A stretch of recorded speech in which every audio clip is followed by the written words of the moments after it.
Hello. If you were looking for a scare tonight, you've come to the right place. I'll be narrating an hour's worth of creepy horror stories that I found off of Reddit. So without further ado, These are their stories.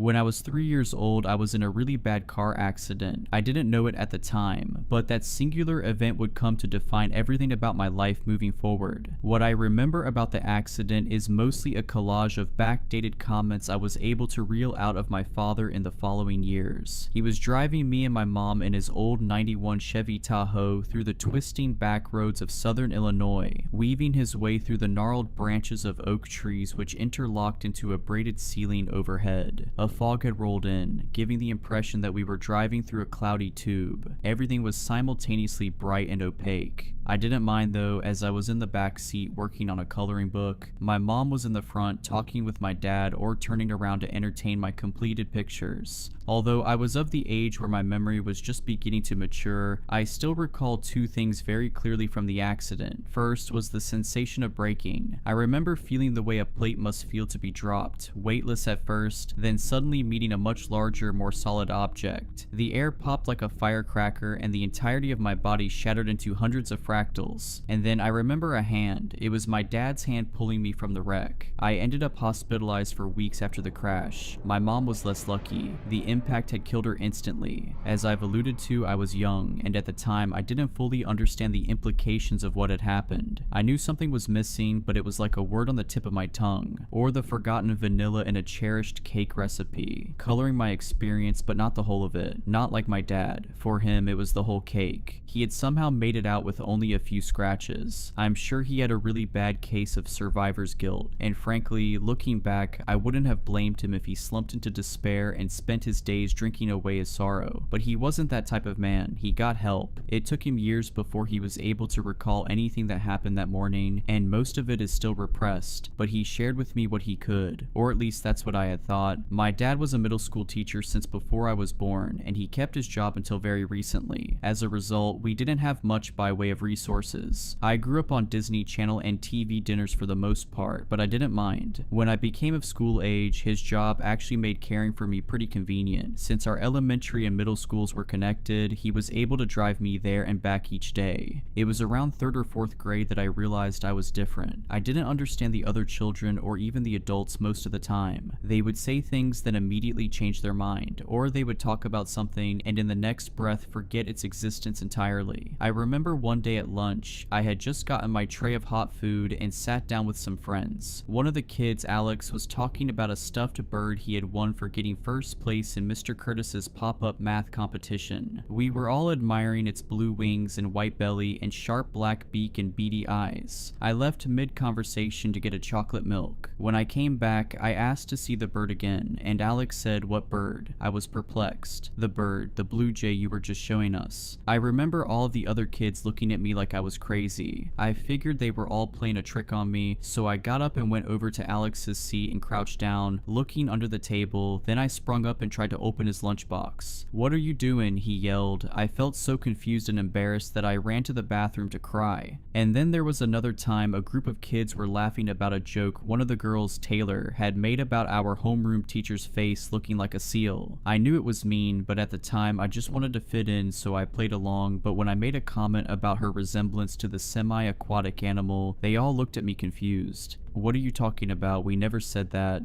These misattributions kept happening, and it led to me being ostracized from most of the little childish cliques that popped up. I developed a quasi-standoffish temperament which I used as a shield against a chaotic world that I didn't understand. My dad eventually had me tested for ASD, autism spectrum disorder, but I passed the test. He asked if I wanted to move to a different town with different schoolmates, thinking that perhaps I was getting bullied, but I told him it was fine. Somewhere deep down, I felt like no matter where I went, this problem would follow me. You may think that I was simply coping with the absence of my mom, and while I'm sure that her absence has left certain holes in my life, kindly, no, that wasn't what was happening. You see, at first I didn't notice the instances of what I'll call blinking. I simply thought that I was misremembering things, objects, words, events. They were all little things anyway. A bird, a joke, my pencil box. It wasn't until 6th grade that I realized the magnitude of the phenomenon. I was in my dad's 6th grade social studies class, and we had just been assigned our Ancient Civilizations project, which involved creating a diorama of our chosen civilization and presenting its features to the class. My friend at the time, Claire, had taken my first choice of ancient Rome, which we had a heated argument about at lunch, so I was left with ancient Egypt. At the time, all I pictured for Egypt was a plate of sand. However, my dad and I went through some illustrated history books and pictures on the internet, and he really built up the project for me. Over the course of a couple months, he helped me shape 3 pyramids out of small wooden planks and a bunch of tan clay. We placed them in the center of a giant square shoebox lid, which served as the container for the diorama. Then he bought some small wooden mannequin puppets, and we dressed them up in cloth clothes, mostly kilts and tunics, and colored their eyes, mouths, and hair. We added a few obelisks and some small box huts which were collected into a little village around the Nile. Finally, we added a light glaze of glue where we felt would be necessary, and then covered the whole project with golden glitter. As we worked on each part of the diorama, my dad helped me understand what we were adding and why it was important to ancient Egypt. I loved the way he talked about history. He spun everything into a miraculous story. To this day, I don't think I've ever had a teacher who came close to his level of charisma and creativity. As a result, I became really proud of my diorama. I memorized all the little details and rehearsed my speech in front of the mirror for hours leading up to the last couple weeks of class. And then, 2 days before I was supposed to give my presentation, everything fell apart. First, I need to apologize for deceiving you about an aspect of my story. I thought it might help you to understand what I was going through at the time. What I'm about to tell you is going to sound insane, I get that, but please hear me out. The truth is that I was never assigned to present on ancient Egypt. Everything else about Claire taking my first pick and Dad helping me with the whole project and my excitement leading up to the presentation was all true. But it wasn't a project on ancient Egypt. It was a project on ancient Citizen, which was a civilization located on the 8th continent called Catalan, the same name as the spoken language but unrelated, which was due west of Australia in the Indian Ocean. I know this sounds incredible, and if you want to believe it's all in my head, I get that, but I remember clearly all sorts of facts about it. The Malagasy, the same people who populated Madagascar, were the first peoples to discover Catalan and settle it. However, about 500 years later, Indian ships would arrive and create the civilization known as Citizen, a pidgin language formed between the indigenous population and new arriving Indians called Hiesa, pronounced Hi-Esu or Hi-Su. Catalan had a warm climate with plenty of natural resources, but Citizen had a dense enough population to require agricultural production. They grew rice, grain, sugarcane, vegetables, and even tobacco. I remembered all of these facts and more. My diorama reflected the main features of the Citizen civilization, and then 2 days before my presentation, I woke up and my diorama was entirely different. The hilly grasslands were traded out for sandy dunes. The Hindu statues and stone palaces became clay pyramids and large spear-like pillars, and everything was covered with the ickiest yellow glitter I had ever seen. Tears stung my eyes as I trampled over to my dad's room and banged on his door. "Dad, what did you do?" I yelled. "Honey," he responded, rushing over to the base of the stairs. "What's wrong?" "The diorama, it's ruined." "It's what?" he asked and ran up the stairs, leading me to my room. He looked over it for a few seconds, checking to see if everything was intact, then said, "I don't see it, honey. Where is it ruined?"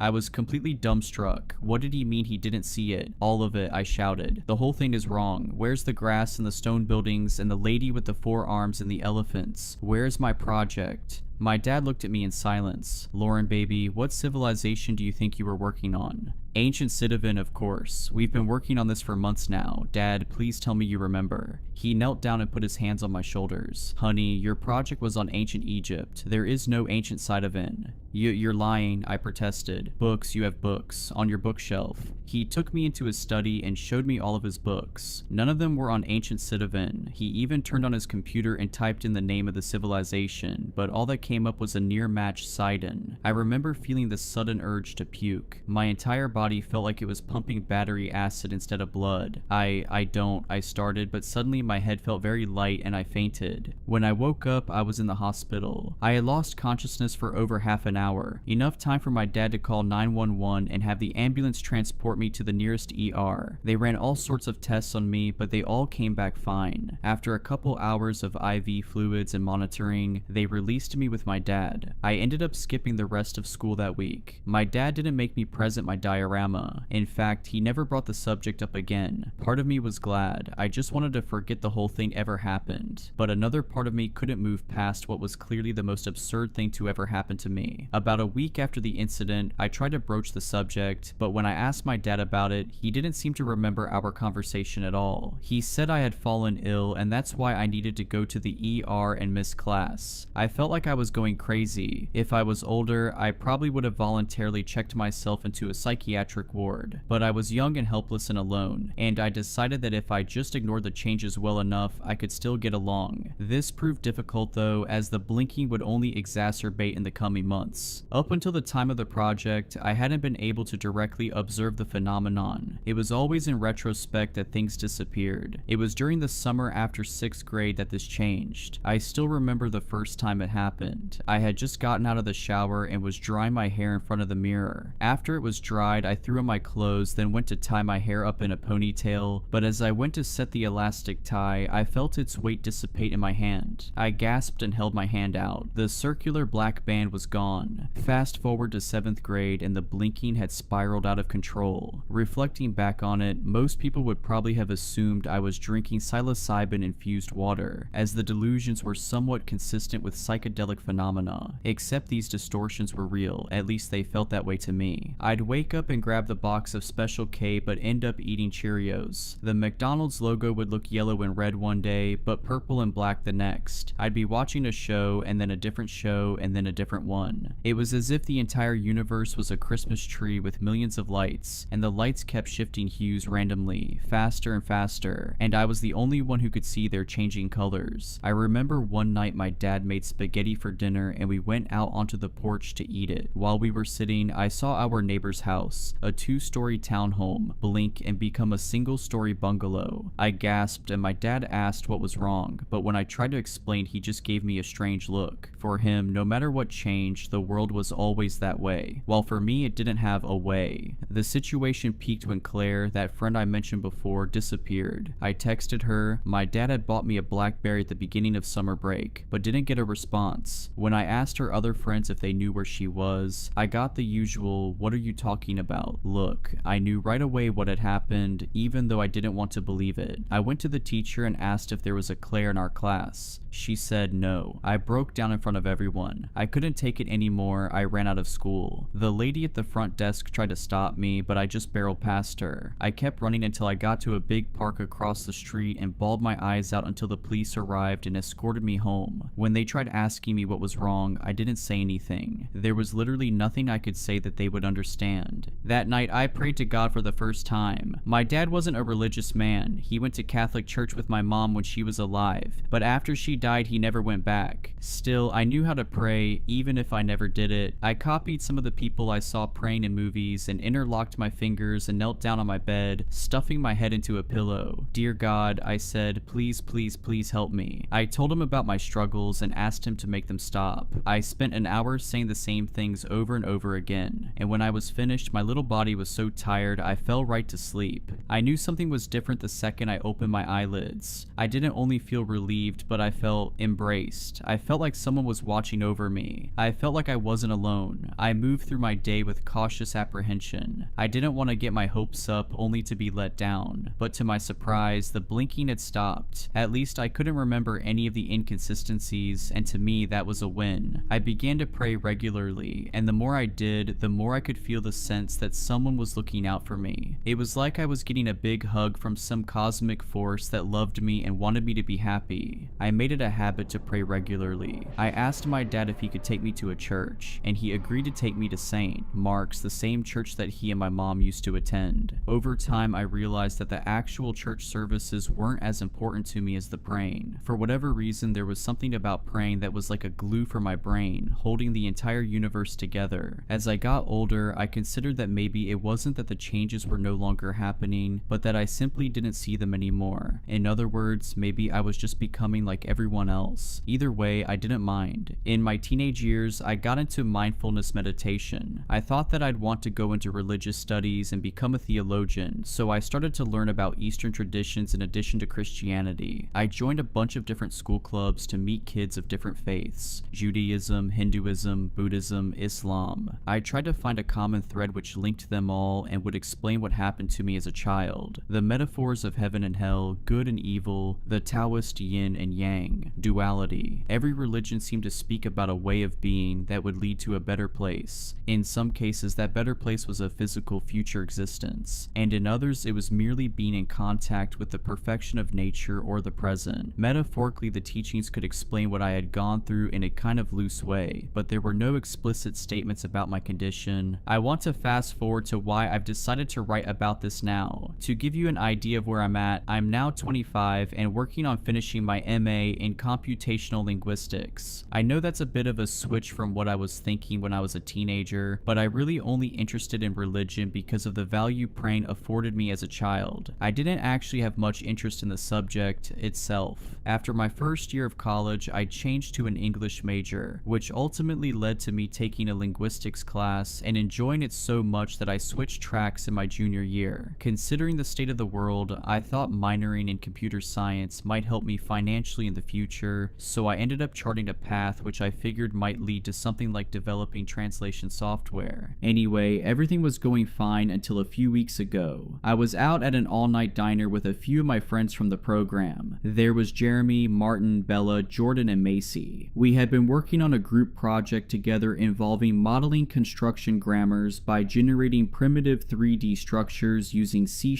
and running the code through a game engine. It's a bit weird, but essentially we were trying to create a multi-dimensional model for language using a similar but more advanced concept than other LLMs, and just had a breakthrough. It was 2 a.m. though, and not a brain cell existed between the 6 of us. So instead we focused on a different problem: Macy's ongoing breakup with her semi-long distance trucker boyfriend. We tried to explain why Mike wasn't going to work out as we ordered a round of milkshakes and waited for the lone overnight kitchen worker to scoop out 3 balls of ice cream from the Dean's carton for each of us, blend it, then have the server deliver the vintage diner glasses on a plastic tray. I dug into my thick strawberry shake with a spoon. It was delicious. I kept eating but focused back on the conversation. I remember feeling something odd about one of the scoops, but I was so entrenched in Macy's story that I didn't notice the metal shard in my ice cream until I felt it against my lip. Pita, I spat out the shard and ice cream all in one motion, then covered my mouth, which I was sure was bleeding. The silver blade was probably as large as my thumb, and it had 2 jagged edges, as if it was fastened for the purpose of causing damage. "What?" I yelled. Everyone at the table turned to see what was the matter. "Hey Lauren, you okay?" I spoke through a covered mouth, using my free hand to point at the table. That was in my, but it was gone.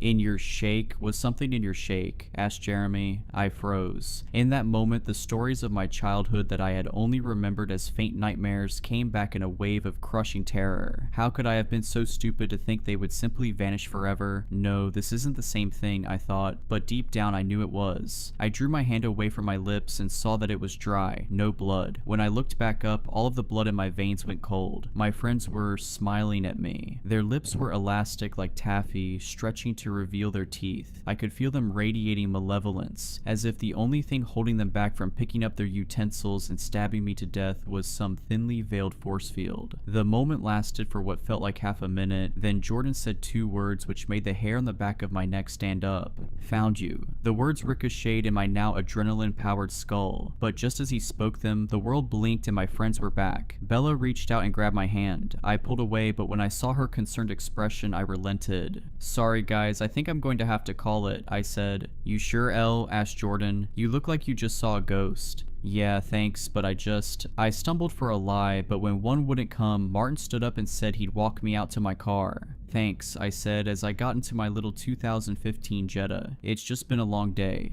"No problem, Lauren. You know, if there's ever anything—" "I know," I said, but didn't mean. Some things just couldn't be shared. I drove for about 5 minutes before stopping at a gas station. I pulled in and parked near the back. Then I interlocked my fingers and prayed for half an hour. I apologized for not taking my prank seriously and asked to once again be granted peace. Unlike my younger years, I also drifted into other avenues of thought. I imagined imagined my mom. I pictured the whole arc of my life, all of the little decisions that led me to where I was. I cried for a long time. I felt like that little girl again reaching out for help. I still felt so lost, so out of control. There were so many things missing and I was so confused. I decided then to take a trip back home and visit my dad, who was now working as a private tutor. He made enough prepping affluent students for the ACT and SAT that he could spend his free time pursuing his real passions, reading and writing. When I arrived at his doorstep that weekend, he greeted me with open arms. "How are you, kiddo? It's been, what, a year or so?" It was actually more like 2 years, but I didn't tell him. I just smiled and nodded. "Well, come in." The house was almost exactly how I remembered it. Linoleum floors, beige walls, a few scattered pictures, the scent of chamomile, everything minimalist. There was a quaintness, a prettiness to the way everything seemed to be well kept and in a perfect place. From the cherry wood chairs we'd sit in to eat to the cream-colored love seat, I felt at home. I spent the drive thinking of what I would talk to my dad about, but ultimately I wasn't sure what I'd say. I loved my dad, but I think growing up it was easy to see him as naive. After all, arguably the most important episodes of my childhood were completely unknown to him. In that way, I kind of loved him from a distance. Maybe losing my mom also played into that. Maybe I just had trust issues. And after what happened at the diner, luckily there hadn't been any blink since. I stayed for a couple days and he showed me around some of the different coffee shops where he'd tutor kids or write some of his stories. I met some of his friends, mostly other retired or part-time teachers who were in a similar place in life. I was happy for him. Then, on Sunday, he made me my favorite meal growing up, homemade carbonara pasta with chicken and broccoli. The sauce had a few different cheeses, butter, olive oil, and a raw egg yolk. It was the perfect blend of creamy, savory, and sweet. After we ate, he cracked open a scrapbook of some old photos and other clippings he had put together. We reminisced about the past and laughed whenever I'd cover up one of my awkward pictures. He brought up some stories from school that I had forgotten, naming some teachers that I hadn't thought about in years. Apparently I had started at the end because as I moved to the other end of the book, I kept getting younger and younger. I flipped to the last pages and noticed a couple pictures of my mom that made my heart sink. "She was beautiful, wasn't she?" said my dad. I agreed. I flipped to the last page and saw a collage of newspaper clippings. One of them was related to the accident. It was headlined, "Two Survive Head-On Collision." After a cursory glance at the text, I noticed something odd. It said, "Both the husband and child, a 3-year-old girl, sustained life-threatening wounds. The husband was found unconscious on the scene. The girl was found 20 meters away from the vehicle, crying." I swallowed, trying to remember back to what happened that day. The feeling of crashing, of the world slowing down, then breaking, returned. And then there was a hand, my dad's hand, or was it? If he was unconscious, who pulled me out of that wreck? I looked up at my dad. He was smiling. I shot up and started backing up slowly toward the door. "No, not you two. What is this? What's happening? Who are you?" My dad, or whatever was controlling him, laughed. "Oh, Lauren, Lauren, Lauren, you know who we are." He purred as he stood up. He lifted his hands and the lights began to flicker, then bend in a way which shouldn't have been possible. Dark figures began to propagate from the shadows along the walls. The pictures nailed there began to blink out of existence. I turned to run toward the door, but the handle was gone. Glass shards materialized all around me and swarmed like locusts. Certain I was going to die, I dropped down on my knees and once again turned to prayer. This time asking God to directly intervene and save me. Everything went quiet. "Honey, are you okay?" I didn't trust his voice. I knew if I opened my eyes, I'd see that awful smile. He was just toying with me. "It's not you," I said in between muttered prayers. "I know it's not you." "Honey," my dad said closer. I felt his arms wrap around me. This was it. I was going to be suffocated. I waited for the inevitable crushing weight of my chest collapsing. I waited to break all over again. "I would never hurt you, Lauren. I love you more than anything in the whole world." I burst out in tears. "No, it's not you. I know it's not you. You don't exist." My dad's weight dissipated. I opened my eyes and saw that he was no longer there. "Dad," I called aloud. "Dad, where did you go?" I checked all over the house, but there was no trace of him. There were still pictures of him all over the house, so I knew he hadn't blinked out of existence like everything else, but somehow he was missing. I left the house and got a room at a hotel where I am now. I'm sure at this point that whatever is happening to me is no longer random. Something out there is actively trying to hunt me. Maybe it has been my whole life, but only now it can see me, however weird that sounds. If that's right, then God has been on my side trying to protect me from this demon or monster or devil or whatever it is. Regardless, the methods I was using when I was younger are not going to cut it anymore. I already posted my story in several other small circles and have gotten one reply. A man who goes by the name Trent, apparently it's an alias. He said that he has some insight into my condition and can offer help if I want it. I'm planning on meeting with him tomorrow. I'm not sure if it's a good idea, but at this point I need answers. I can keep you updated with my progress if that interests you, and to anyone who knows anything about what's happening to me, please, I could really use your help. Back during the peak of the blinking crisis, I remember having a lot of difficulty sleeping. It was common for me to average only 4 or 5 hours a night, and the little sleep I did get was marred by terrible nightmares. One in particular recurred many times. I was only 8, but somehow I was in the driver's seat of our family's old SUV. My arms were long enough to steady the wheel, but my legs didn't quite meet the pedals. It didn't matter though, since the car seemed content to continue on at a constant pace. I looked over and saw my mom in the passenger seat. Her face was a blurry likeness pieced together from the dozen or so pictures I'd seen of her over the years. I tried to bring her into focus, not only because I missed her dearly, but because she was speaking, pleading even. She waved frantically at me, then brought her leg up and slammed it down on the floor mat several times. I didn't understand what had her so upset until she pointed out the front windshield, and I saw we were hurtling directly toward a giant tree that had fallen in the middle of the road. Panicking, I stomped for the brake, but my seatbelt protested and pulled me back like an invigorated dog on a short leash. I sat up and tried clicking it off, but it wouldn't budge. My breaths became hollow cries, and I felt my heart beat against the bars of its bony prison. I grabbed the steering wheel and pulled it to the left, then right, attempting to swerve off the road, but it was as if whatever kind of glue was locking up the seatbelt was also fixing the steering wheel in place. "Mom, what do I do?" I yelled, tears streaming from my eyes. She was yelling back at me, but it was as if there was a divider between us, and neither of us could hear each other. I turned back just in time to see the giant oak tree meet the front bumper, and then I jolted awake with a piercing pain in my chest that radiated up through my throat in the form of a giant scream. My little legs kicked under the covers and tears rained down on my pillow until my dad ran in and knelt at my bed. "Lauren, are you okay? Did you have a bad dream?" I grabbed my pillow and hugged it so my face was covered, then effused a in a long wheeze while rocking to either side. "Oh honey," he soothed and brushed my hair, then the tears from my face when I would allow it. Time would pass in silence, and when I began to get the sense that my dad was ready to leave, I'd chirp out, "Stay," in that way children do when they're embarrassed about wanting something. "Always," my dad would reply. Then he'd post up on the floor with my large tomato plushie as a pillow. One night in particular, it was deep in the night, and I had woken to a tapping sound outside my window. I was so afraid that a monster had snuck into my room while I wasn't looking that I made him lay next to me and face outward. I'd peek my eyes open every minute or so to check and make sure my dad was there, staking out the room. Eventually he rolled in close and said something that I still remember to this day. "Hey baby, guess what?" he whispered. I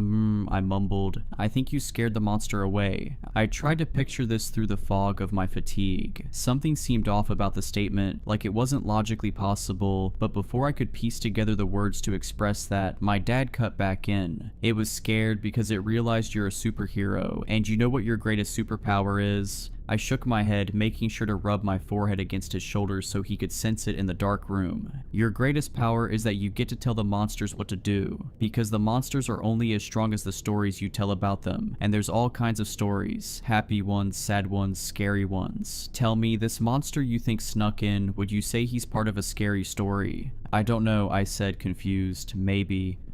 He hummed, contemplating. "Well, I want you to remember this. You have the ability to tell any kind of story you want. Maybe there are monsters, but that means there's heroes and angels too, right?" I was beginning to doze off to the comforting sound of my dad's deep voice, but I gave another affirmative "So if you're ever scared, honey, just dream up a better story. A story that will bring you peace. Do you understand?" But I was already out. I woke up the next morning to the feeling that someone was in the hotel room with me. The drapes were drawn and the only sound was the AC unit blowing cold air. But when I looked toward the dark corner of the empty coat rack, my mind conjured the face of my dad, smiling at me, chanting that same awful line, "Oh Lauren, you know who we are." I was no longer a child, but it took a couple minutes of cold focus before I muscled the courage to ascend from the safety of my covers and flick on the lamplight. The small amber radius extended to where my dad's feet would have been if he was standing there, but there was no one. I let out a sigh and collapsed back onto the mattress, thinking back on all those years growing up. The same man who had helped me conquer my fear of the dark was now the monster hiding in its shadow. I looked over my shoulder and saw the clock read 10:15. My meeting with Trent was in 3 hours. I moaned and stretched my arms back until they knocked against the headboard. Then I collapsed back onto the mattress, meditating, gathering energy like a compressed spring. All at once, I jumped up and glided over to the drapes, opening them in a single fluid motion. I grimaced at the sunlight, but the warmth felt good against my face. I stopped by the nightstand and gulped down the final few swigs of a bottle of mellow yellow that I had purchased from a vending machine the previous night, then undressed and hopped in the shower. The warm water wasn't enough to wash away the previous night's memories. When I closed my eyes to lather my hair, I was back in my living room, standing opposite the demon that had taken on my dad's form. His smile, his laugh. It was like someone in my head was flipping a switch between the man I loved growing up and a terrible monster. But the fear was more powerful. I heard something drop onto the tile floor on the other side of the curtain. The noise made me gasp, and I opened my eyes while shampoo was still streaming down my face. I swiped the shampoo out of my now burning eyes and squinted at the curtain, trying to see through it, but I couldn't make anything out. Is anyone, I started, trembling, afraid to finish the sentence. I reached out and pinched the end of the curtain. My heart was in overdrive. I swallowed, then pulled it toward me and peeked out. I scanned the room, but I couldn't see anything out of place. It wasn't until after I finished showering and wound myself up in one of the hotel's 2 small towels that I saw what had made the noise. I bent down and picked up the stub of a razor blade that had fallen onto the tile right next to the puffy gray shower rug. It wasn't mine, and I was pretty sure hotels didn't keep unguarded razor blades just laying around. When I held it up, it occurred to me that if it had simply fallen a few inches to the left, it would have been buried in the rug, and perhaps I would have stepped on it. I stared at myself in its steely reflection, cold, lonely, small. What if I was all I was able to think before the blade blinked out of my hand? I threw on some clothes, packed up the few belongings I had into my purse, then checked out of my room. I didn't feel safe going back home after what happened, but I also didn't want to go anywhere else. I got in my car and drove aimlessly up and down the town streets, focusing only on the car ahead of me. Anytime I started to travel down an avenue of thought, I'd make a turn or speed up or hit the brakes, anything to keep my mind distracted. It was sweltering outside, but I'd turn the heat on for minutes at a time until I felt drenched, then toggle max AC until I was cool, then back to heat. I repeated the basic driving tenet 10 and 2, 10 and 2, 10 and 2 inches like a mantra, a chant to focus my attention on a single point, and then I pictured that point disappearing. I began to think that maybe I wanted to disappear. I fully intended to keep going that way until 1 o'clock, but after about 30 minutes, my meandering route had led me to St. Mark's Catholic Church, where a large group of people were gathered around a long line of tables in front of the building. I slowed down. At the front of the venue was a large white cardboard sign which read, "Plant a seed, share the joy." I wasn't sure what that meant, but my boredom had come to a head, and I rationalized that if there's any place on God's green earth that would be safe, it was this one. I parked along the closest side street, then walked over to the church. Rows of white tables were covered with cardboard boxes filled with small plants that were wrapped up in individual paper pots. I watched from a distance as people behind the tables carefully removed the plants, one by one, and offered them to passers-by. I continued down the line, a sheep in the herd, and allowed myself to sink into childhood memories. I had somehow made it out the other end near the narthex when I heard a woman's voice call to me. "Hey dearie, have you gotten one yet?"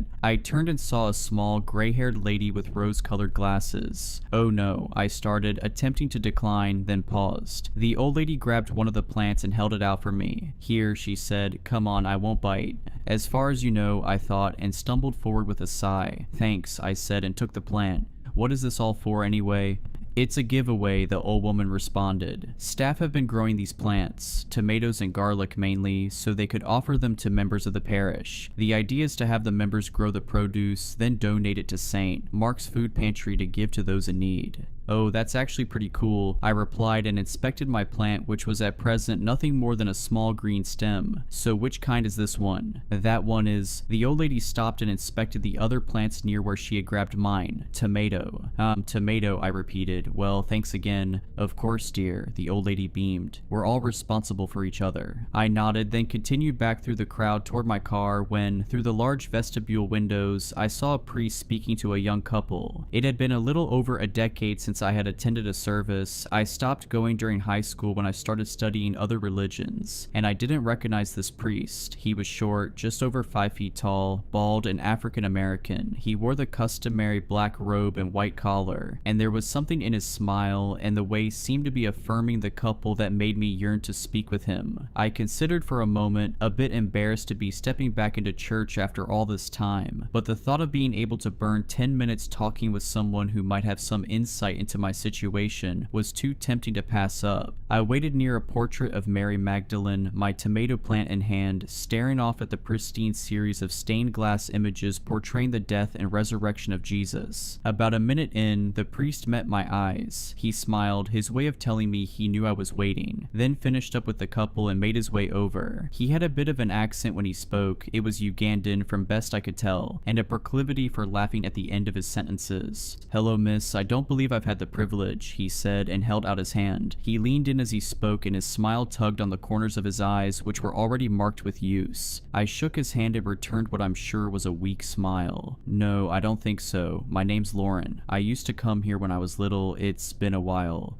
Well, I see you picked a good day to visit, if you're into gardening that is, he remarked with a laugh and gestured toward the plant. It's nice to meet you, Lauren. My name's Martin. Father Martin if you prefer.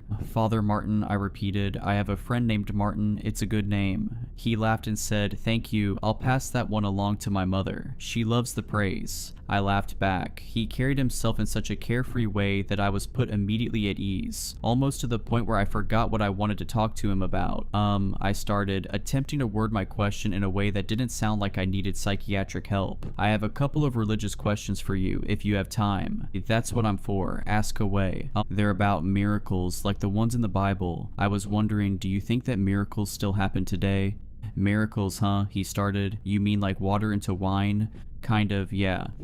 He contemplated. Well, I haven't seen them myself. You know, I may be a priest, but I also have a degree in physics. I think God made the world according to laws, right? But I do think God has the power to intervene. Yes. I just have never seen it like, you know, the biblical type of miracles. To me, there are miracles happening all around us, miracles we can't see. Exactly, I responded, thinking about how no one else could see the blinks. Those kinds of miracles, what are those miracles we can't see?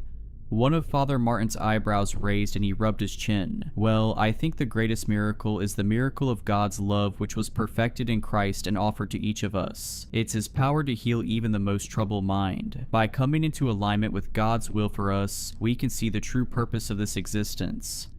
No, he's not getting it, I thought. I scrambled to my other entry point. What about the story of Job? God made a bet with the devil that Job would stay faithful to him no matter what the devil did to him. Do you think that kind of situation is possible? Father Martin's expression drooped into a concerned frown. There's quite the difference between miracles and the story of Job. I suppose I see what you're getting at, though. Job's suffering is in some ways the antithesis to positive miracles. In this life we are tested, sometimes to the point of losing everything, but even that person who has more reason to hate God than anyone else can once again find peace and eternal happiness through faith. In fact, it's often the person who is lowest in the pit of suffering that needs the light of Christ more than anyone else. I thought back on the first night that I prayed. It was in my moment of greatest helplessness that I reached out to God, and I thought I had found my answer in Him. But now, after what happened last night, after all these years of chaos, not merely losing things that were important to me, but my very sanity, I needed more than just blind faith. I couldn't just sit idly by and hope things would get better. I smiled at the priest and said, "Thank you, Father, this has been very insightful." "Of course, sister, I'm sorry if I couldn't have been of more help." "No, I think I understand now. now. I've been wrestling with something, and I think God wants me to confront it. I think I've been running away and hiding from it for so long that I'd convinced myself it disappeared. Father Martin nodded in understanding. Well, in that case, will you let me leave you with a prayer? I was a bit taken off guard by the request, but I accepted. Sure, Father. I watched as he made the sign of the cross. Then he lifted his hands and closed his eyes. Dear God, I am so happy to have had the privilege of meeting with Lauren today, especially on a day such as this where we are offering gifts for those who need them.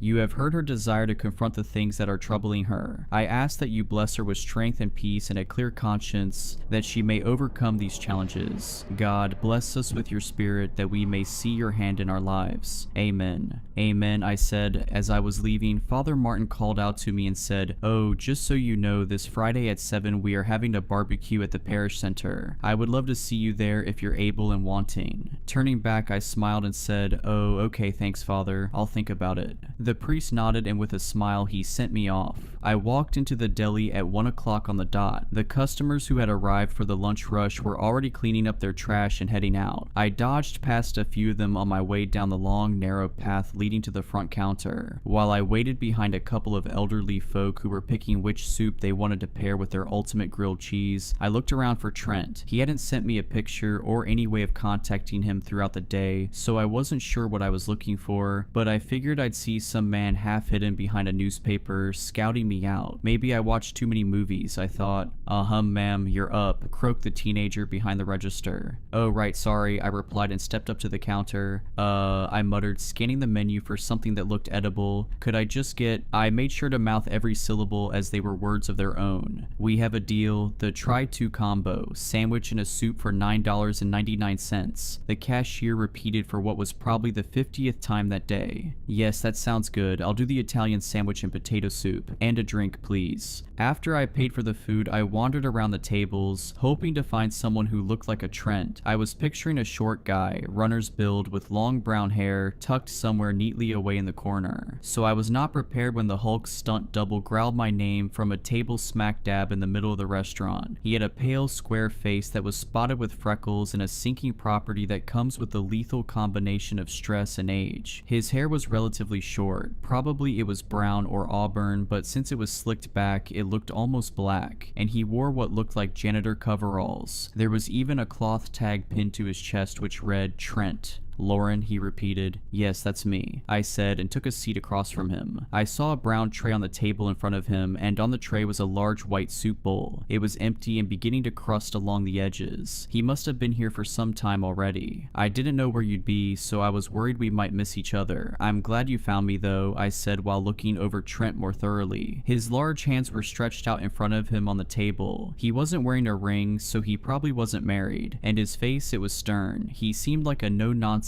kind of guy. Then I saw his eyes. They were sapphire blue, probably the most stunning I'd ever seen. "We only spoke on the internet, so I hope you don't mind, but I usually run a preliminary test on anyone I meet who claims to have abilities such as yours," Trent said while reaching into his pocket and removing a device that had the size and shape of an electric razor. "All you have to do is look into it. It takes maybe 5 seconds, 10 at most." "Oh, sure," I said reluctantly. I asked while reaching for the device. Trent clicked a button and released the cylindrical head which opened, revealing a glass circle about the size of an iris. "I'll hold it, just look into the center. A red cross should appear, then it'll take the picture."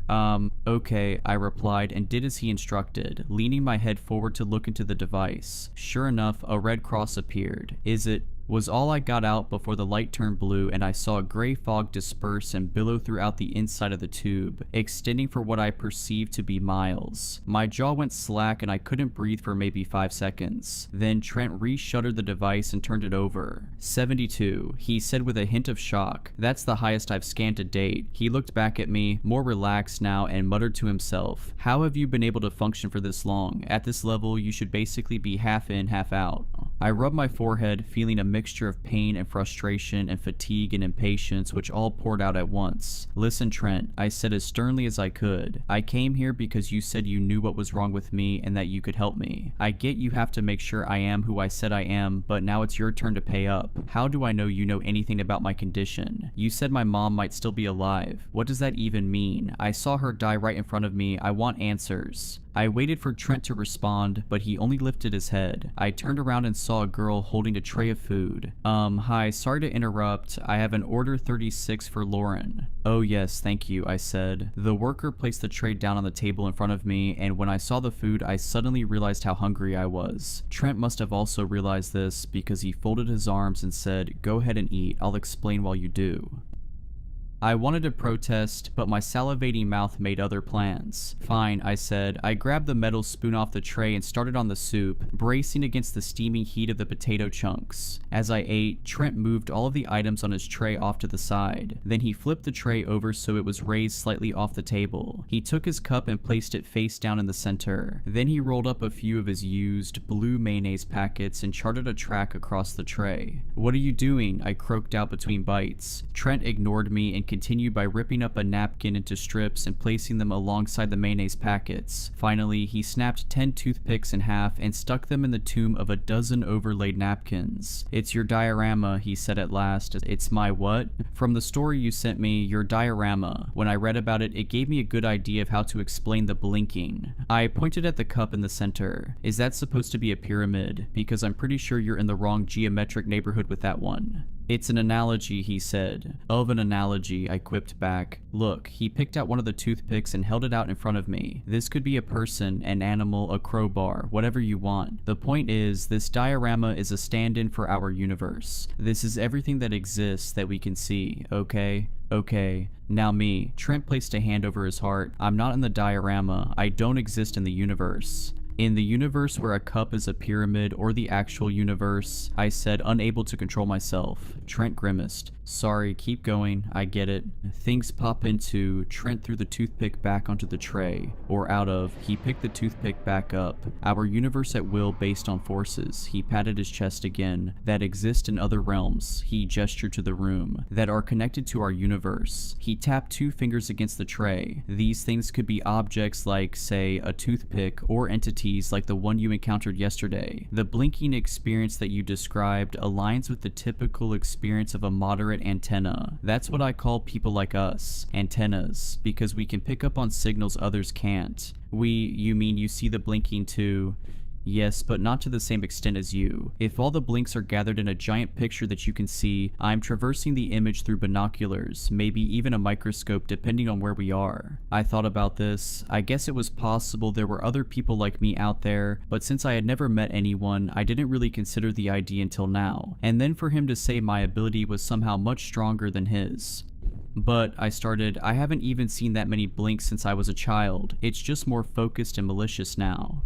Yeah, Trent scratched his head. "That's the thing that got me really interested in you. Somehow you seem to be able to control it without gear, just by praying. And look, that's all well and good, but I don't want to give you the false impression that I'm some kind of religious leader. I like to look for logical, scientific explanations for things, so that's the frame I'm coming at this from." I took a sip from my drink. "That's fine," I said. "The truth is that's why I reached out to you in the first place. I wanted an explanation I could understand, an explanation that was directly related to what I'm going through. Then we should get along just fine." I was scooping out the last potato that was stubbornly gliding along the bottom of the bowl when, out of the corner of my eye, I caught a glimpse of the old man from the line shooting up from his bench and standing in army erect form. I felt a tingling sensation tickle the back of my neck. I didn't want to turn toward him. I knew what I'd see if I did. "Trent," I whispered, trying to tip him off. "Huh?" he grunted. Then when he saw my expression, he snuck his right hand under the table and said, "Do you see it? Is it here?" I cocked my head to the left, signaling toward the old man that was now facing us, but Trent didn't seem to notice him. His eyes just kept scanning the entire front of the restaurant. Then I saw the old man take a step in our direction. "Lauren, oh Lauren, I've been looking for you, Lauren," the old man said in a low, gravelly voice that gave the impression he was gurgling liquid tar. I turned and saw his face. It was cold and expressionless, and a butter knife was poking out of his left fist. When I met his eyes, he smiled that horrible smile. "You're slippery, you know that?" he spat. "Why can't you just stay put? Don't you get tired of running from your old friend, or have you forgotten about me?"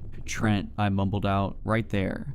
And this guy, you think he can help you? He's only here to help himself. If that's not clear, you really are a lost little lamb." "Oh, quick, give me your hand," Trent instructed. I was silent, my eyes still pinned to the old man. Skit, skit, sk. The demon-possessed senior wagged his finger at me, taking a step, then another step, shortening the distance as much as he could while I was entranced. Then, suddenly, he sprinted forward at a speed that shouldn't have been possible for a man his age. "Trent," I screamed. "Lauren, give me your hand." I spun around and grabbed Trent's outstretched arm just as the old man lifted the butter knife over his head like a pickaxe. Then I saw Trent pull out what looked like a toy gun from under the table and point it at the demon. "Gotcha," Trent remarked. I braced for a gunshot, but there was no noise. After a couple seconds, I looked back and saw the old man sitting in the booth opposite his wife, his hand tremoring as he reached for his large drink. "What did you?" I asked, but Trent was already pulling me out of my seat. "Come on, we have to go," he said. "The effect is temporary, he'll be..." Before he could get out the last word, I saw the cup pyramid on Trent's tray blink out of existence. The sound of a plate shattering rang out from a table up ahead. The lone woman standing there slowly turned around, smiling, with a fork in one hand and a piece of the broken plate in the other. Trent shot her with a toy gun as we ran past and then barreled through the front door. "Where are we going?" I asked between gasps. "My van, it's loaded with kit."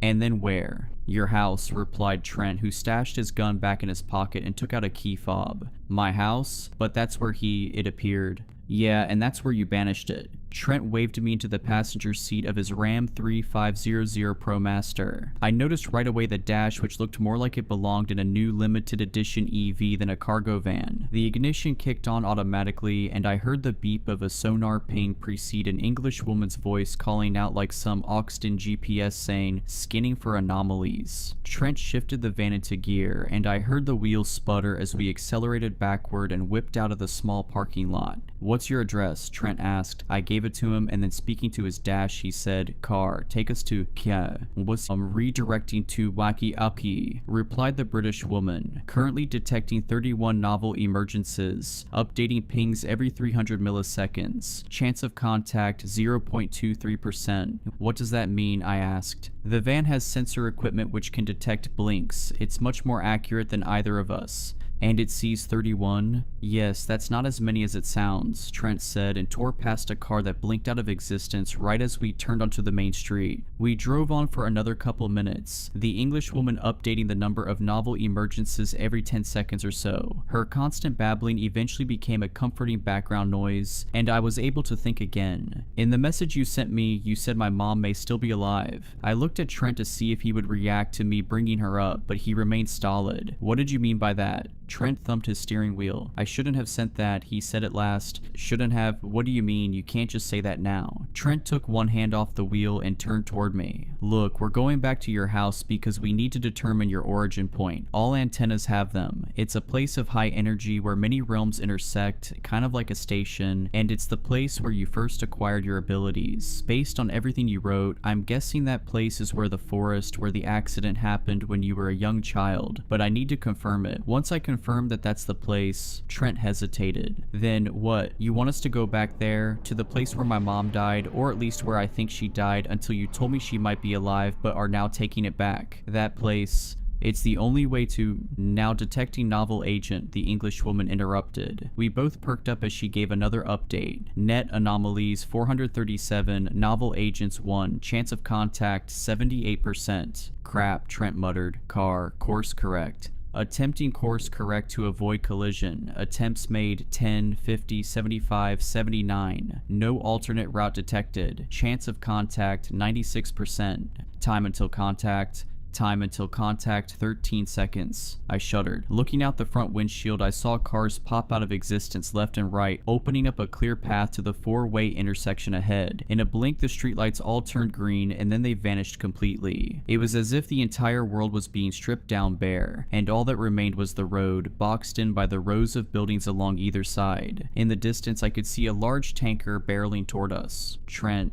"I know," he replied, and clicked a different button on the console, which opened a new toggle for the shifter labeled TD. He pushed the stick forward, engaging the new mode, then pressed the accelerator all the way to the ground. "You're going to want to hold on." "What are you doing?" I yelled, grabbing onto my seatbelt. "No time to explain. Car, release phase lock." Phase lock released. I watched in horror as the color drained from the road and buildings and sky, transforming it all into a dim tunnel with only the headlights of the oncoming semi-truck visible up ahead. I had the sudden thought that this was all a dream, just like the ones from my childhood. I looked over and no longer saw Trent but my mother, and then I realized this wasn't a dream, this was hell. I was being forced to relive the worst moment of my life over and over again. Just when I thought I had escaped, I was pulled right back into that car, helpless as we approached but never arrived at our impending fate. I closed my eyes right as the lights engulfed the windshield and braced for the usual pain in my chest, for the feeling of braking, but it didn't come. Shift was the last word out of Trent's mouth, and then I was infused with the sensation of being at the pinnacle of a roller coaster. I was suspended there for what felt like hours, but somehow I knew that not even a second had passed. Everything inside the van, the dashboard, windows, ceiling, doors, even Trent himself began to radiate enigmatic particles. They were a mass of constant motion, like raindrops falling through the air but never landing. I looked down at my hand, but it was gone, diffused into an unknowable number of untraceable particles. The world outside, once devoid of color, was now nothing but color. When I tried to focus on a particular spot in the infinite geometric folds of whatever realm we were traversing through, I could sometimes detect a trace of our world. The old lady from the church. She appeared as if through a window, standing behind a table, holding out a plant, only this image was so much brighter, and the plant she was holding was pure gold. Then I'd catch a glimpse of the razor blade. It was large, many hundreds of times larger than the van, and surrounded by darkness. These ghostly images appeared like holograms or reflections that caught the light at just the right angle, then dissipated. I stayed there, looping between the archetypes of my life for a long time. I knew we were returning when I felt the first sense of motion. Breath filled my lungs for the first time in what felt like a day. I blinked, and then we were back in town, driving down the same road with the blue sky above. People were jogging on the sidewalk past the little street shops. The street lights were active. I checked the side mirror and saw the tanker had just passed by. I looked over at Trent, who met my eyes. We shared a look of knowing and unknowing. For some reason that was enough, and we continued on in silence. We agreed to stay the night at my house. Trent had parked a couple blocks away in front of a couple vacant houses so as not to arouse suspicion from the neighbors. Then he lugged a large duffel bag with his equipment in and set it up in the living room. He scanned the scrapbook, which contained the newspaper clippings from the accident, several times and confirmed that was likely my origin point. I simply nodded and then went back out onto the back porch. I sat there for hours, basking in the sun. Something had changed in the past day, but I couldn't pick out what it was. Too much had happened. I had too little time to process any of it. When the sun set, I went inside and Trent told me about his plans for the next couple days. He said he needed to run a few errands in the morning, then meet up with a couple of his associates. After that, we could begin our drive to southern Illinois. He said it was likely that the entity that was chasing me had first tied itself to me during my childhood accident. For whatever reason, we came into contact, and now it didn't want to leave. Trent would help me get rid of it. He didn't go into many details regarding how that was to happen, but I don't think in my tired state I would have been able to understand much anyway. He had a plan, and that was enough for me, at least for a while. After our meeting, I made sure Trent had enough pillows and blankets like a proper host. Then I retired to my room. I laid down on my twin bed and stared up at the cream-colored ceiling. Then I turned and saw the participation awards for my junior soccer league stashed on my dresser. I pictured myself on the field, running with the ball, out ahead of everyone except the goalie. I took a shot, but it was blocked. Then I ran back to defend. How can such a simple game be so much fun? Was the last thought I had before drifting off to sleep.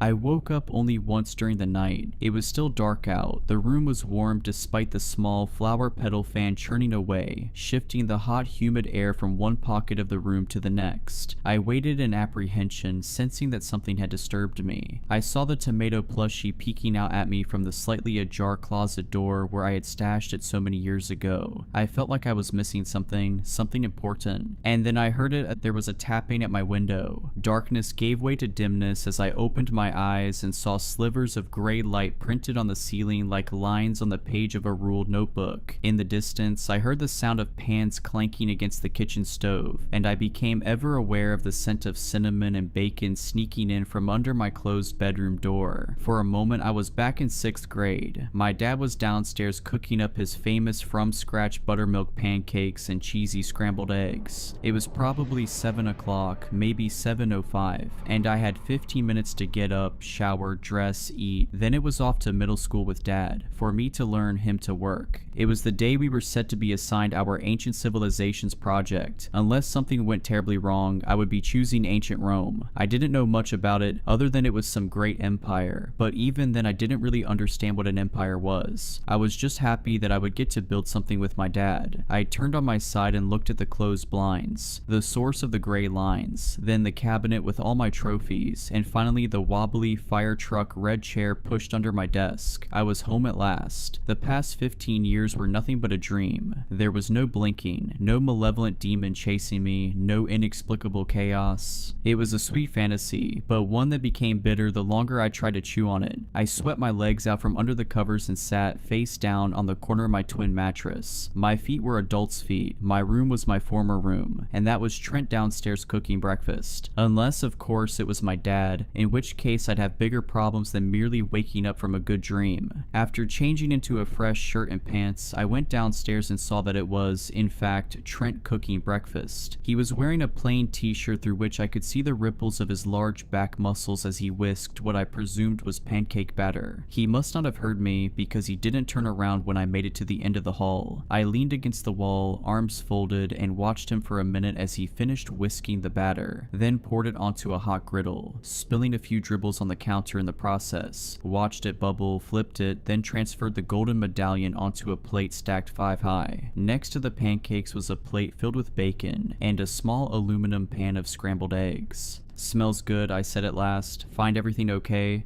I thought I might startle him with my abrupt appearance. Instead, Trent looked over his shoulder, chewing on a piece of bacon. He swallowed and said, "Oh, it's you. Yeah, I hope you don't mind me using your kitchen. I thought I'd make us some breakfast." It occurred to me then that Trent likely wasn't a guest in other people's homes very often. Lucky for him, I didn't mind him using a kitchen that hadn't been mine in many years. I was going to tell him as much when I saw an open box of biscuits sitting on the counter. I pointed to it and asked, "You found that in the pantry? My dad usually makes his pancakes from scratch." He turned to look at the box, then back at me. "No, I went out and got that, and the bacon and eggs. I didn't want to dig into your supply without asking, and you were asleep, so..." I felt my eyebrows furrow as I checked the time on the stove clock. "It's 8:17 in the morning. Are you telling me you went out to the store, bought all these ingredients, then came back and cooked them? Just how early did you get up?"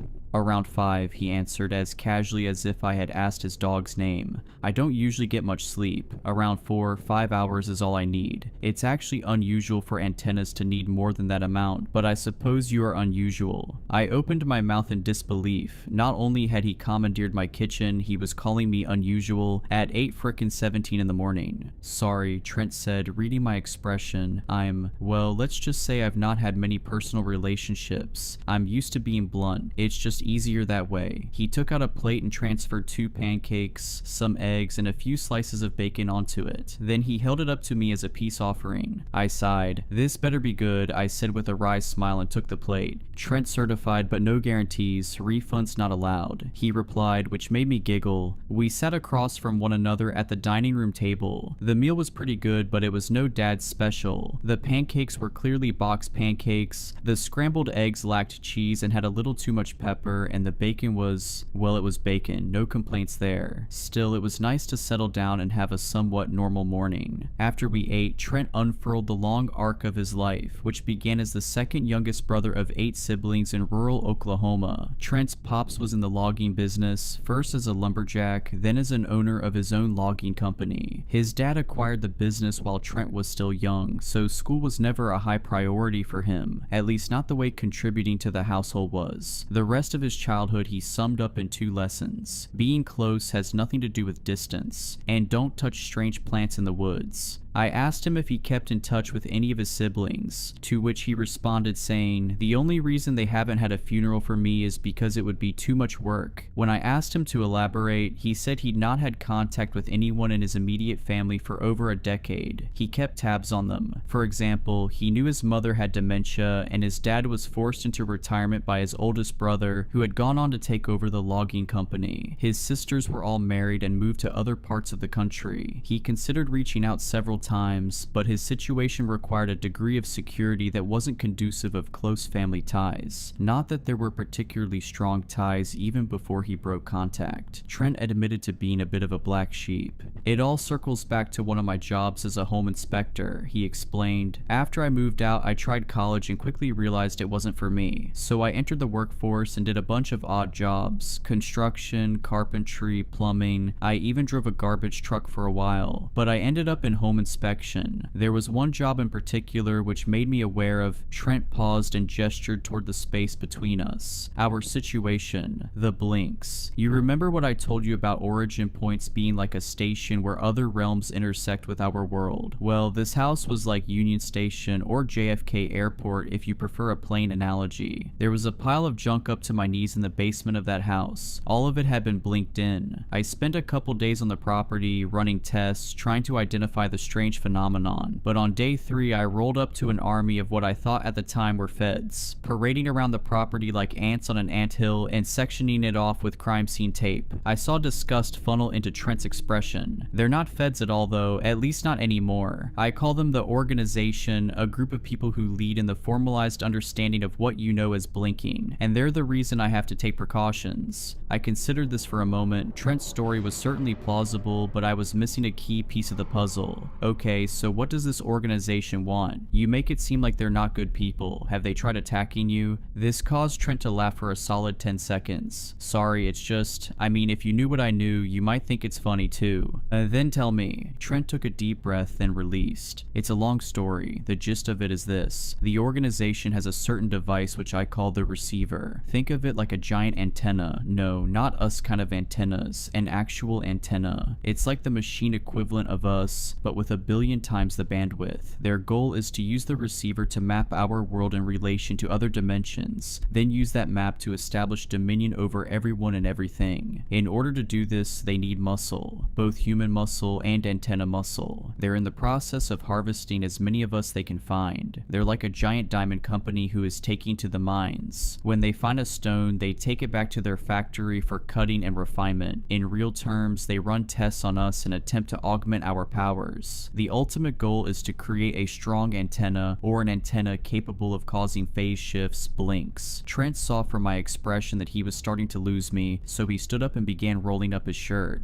"What are you doing?" I asked, turning away. Then I saw what he wanted to show me. There was a long scar beginning high up on his ribs and slashing all the way down to his left hip. There was also what appeared to be a patch of burn marks on his stomach. "It was early on when I got these," Trent explained. "I was naive. I actually thought I'd be able to reason with these people. The only reason I escaped was because of dumb luck and a box of hand grenades, but that's a tale for another time. I learned 2 important lessons that day. First, the organization isn't screwing around, and 2, they aren't immortal. Most of them are regular, everyday humans, except for their obsession with power." Trent let his shirt fall, covering up the marks. "I ran into them again recently at their headquarters. My team and I are working on a plan to..." He paused, seemingly weighing his words, then changed gears. "Well, I guess we can go over that another time." I couldn't help but feel that Trent was holding something back. As much as I tried to resist thinking about yesterday, the old demon man's words kept ringing in my head. "You think he can help you? He's only here to help himself." Then I thought about what Trent said at the deli. "That's the thing that got me really interested in you. Somehow you seem to be able to control it without gear, just by praying." Did Trent think I was a strong antenna? Is that the only reason he's helping me? Because he wants to recruit me? And if that is the case, what if I said no? "Listen, Trent," I started, but I saw Trent was already nodding. Still, I pressed on. "I need you to tell me what I'm actually doing here. Why did you agree to help me? And what does helping me really mean? I want to know the truth." "The truth is..." Trent started, then stopped and looked out the glass door that led onto the deck. I looked too and saw a sparrow had alighted on our old bird feeder. It tried pecking at some of its non-existent grains, then sang what I assumed was a song of displeasure before taking back off to the skies. "The truth is, I do want to recruit you. I think you have the potential to be the strongest tool in my arsenal, but I won't require it. To date, I've helped 53 of our kind, but only 7 have stayed on. Most decide to go on and live normal lives." Trent scooted his plate to the side. "In our case, this can essentially go one of 2 ways. In either instance, we pass through Chicago for 2 stops. First, I need to meet up with an associate who has something to drop off to me. Then I need to stop at a storage locker and trade out some gear here that will allow me to open a phase portal. When we arrive at your origin point, I'll open the portal and you'll look inside. Based on everything you've told me, I'm guessing that childhood accident was when the demon appended itself to your life. By seeing how it entered your life, you should be able to figure out how to dispel it. At least that's the working theory. Returning to the origin point has always worked for the other antennas, although I must admit your situation is different, but I can't imagine it's so different that this method won't work at all. After you return demon free, you're free. You can walk out and never see me again, and hopefully you'll live a happy and peaceful life. Or you can decide to throw your lot in with mine, and I can show you how deep the rabbit hole goes, so to speak. Trent looked into my eyes, and when I didn't respond for a few seconds, he said, "That's it, that's all I got." I smiled and responded with one sentence. "When do we leave?"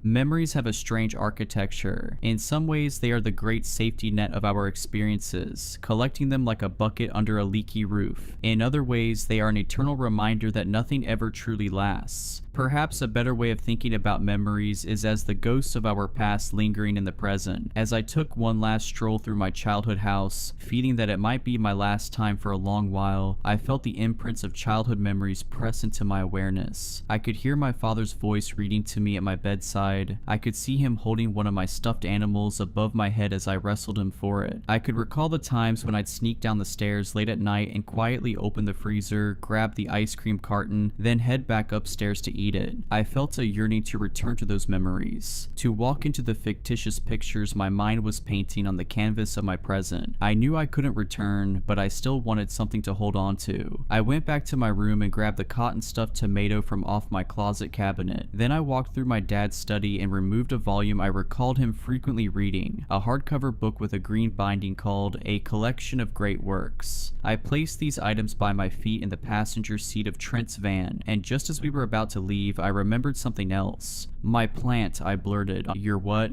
"My plant and my car. I left them at the deli. Do you think we could swing by and get it?" Trent checked the time, then said, "Yeah, I guess we can. I just hope it isn't towed." Luckily it wasn't. I half expected to find a ticket on the windshield, but there wasn't one of those either. I unlocked the door to my Jetta and got into what felt like an active oven. "Hot," I said, and rolled down all the windows, then cranked up the AC. I saw my plant resting in the cup holder that I'd left it in the previous day. I picked it up and touched its soil. It was dry and beginning to crack. "Hang on, little guy," I thought. Then I led the way back to my house. When I arrived, I parked at the head of the driveway. I turned off the car, then ran inside with the young tomato plant, bringing it to the upstairs bathroom sink and dousing it in water. I wasn't sure how much I was supposed to add, but I figured after the sauna experience it had yesterday, I could afford to go a little overboard. Once it was fed, I opened the small purple drapes and placed it on the windowsill which faced east, meaning it would hopefully get plenty of morning sunlight. "Good now?" Trent asked after I hopped back in the passenger seat of the van. "Yeah," I said. "Good now." "Then let's get a move on." Road tripping with Trent was a much different experience than when we were driving for our lives. For one, Trent wasn't nearly as tense. He drove with the windows down and one hand on the steering wheel like out of a Mustang commercial, talking intermittently about his adventures, people he'd met, jobs he'd done, close calls. He was like a living radio, and when his personal station wasn't on, he was playing one of his CDs, classic rock mainly. When he was in an off period, I found myself looking out the window at the rolling wheat fields and cloudy blue sky. Journey was playing, and the lyrics to one of the songs crept into my head and reverberated there. "The wheel in the sky keeps on turning. I don't know where I'll be tomorrow. I've been trying to make it home, got to make it before too long. Ooh, I can't take it very much longer." In a strange way, I felt like I was leaving home, but in another way, I was going back. And then it occurred to me that perhaps I didn't have a home at all. Did I ever have one? These past couple days had called everything about my life into question, to the point where the past seemed as mysterious as the future, and both intersected at that one place in the woods, the place where it all began, the place we were headed. We only stopped once at a gas station to refuel, get snacks, and use the bathroom. Otherwise, it was smooth sailing, other than one heated discussion with Trent that began when he addressed his vehicle as car for the 5th time.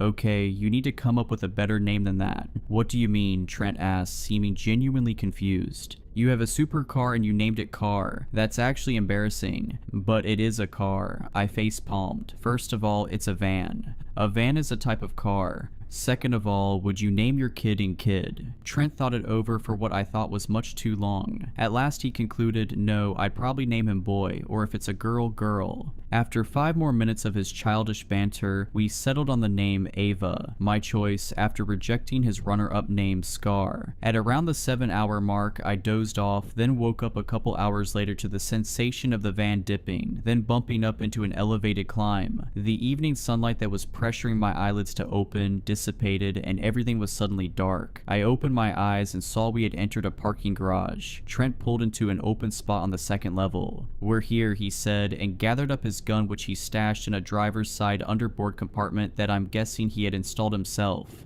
"I see that. You want to wait here or—" I opened the car door, which was answer enough for Trent. We both got out and started down Maple Avenue. I had been to several cities before, Chicago among them, but the size of the buildings always struck me with awe. As we walked alongside dozens of other pedestrians, I looked up and traced the closest tower to its peak, guessing how many stories it was in my head. Then I'd be pulled out of my game by the honking of some nearby vehicle. We continued for 2 blocks until Trent made a path directly toward the nearest Starbucks. I didn't know what I was picturing for a meeting with his associate, but it definitely wasn't a meetup at a coffee shop. Still, I followed him in. Then when I saw that Trent was leading me to a corner table where a casually dressed Chinese girl who appeared even younger than me was sitting, I blurted in a hushed tone, "Her? She's your associate?"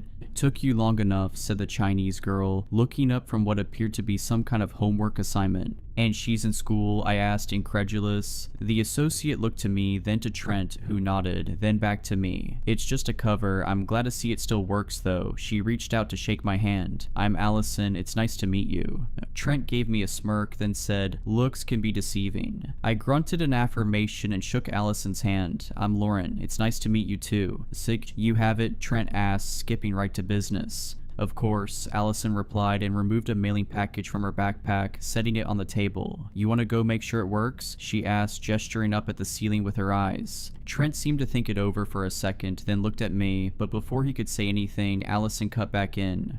"I'll stay with her. It's been a while since I've had any female company. Why don't you let us girls talk while you take care of that?" she said in a seductive yet authoritative tone which garnered her years that her appearance did not reflect. Trent hesitated, but only for a moment. "Okay, I'll be right back," he said. Then he hurried out the door in the direction we had come from. "Come sit with me," Allison invited. "Tell me about yourself." I took a seat on the small wooden seat opposite Allison, then crossed my legs. "What do you want to know?" I asked, feeling discomfort rise in my stomach. Nothing about the situation, from the mysterious package to Trent leaving me alone with this girl, to the girl herself, whose voice was as velvety smooth as the latte she was stirring with a black coffee straw, sat right with me. "I'm curious about what you think of Trent."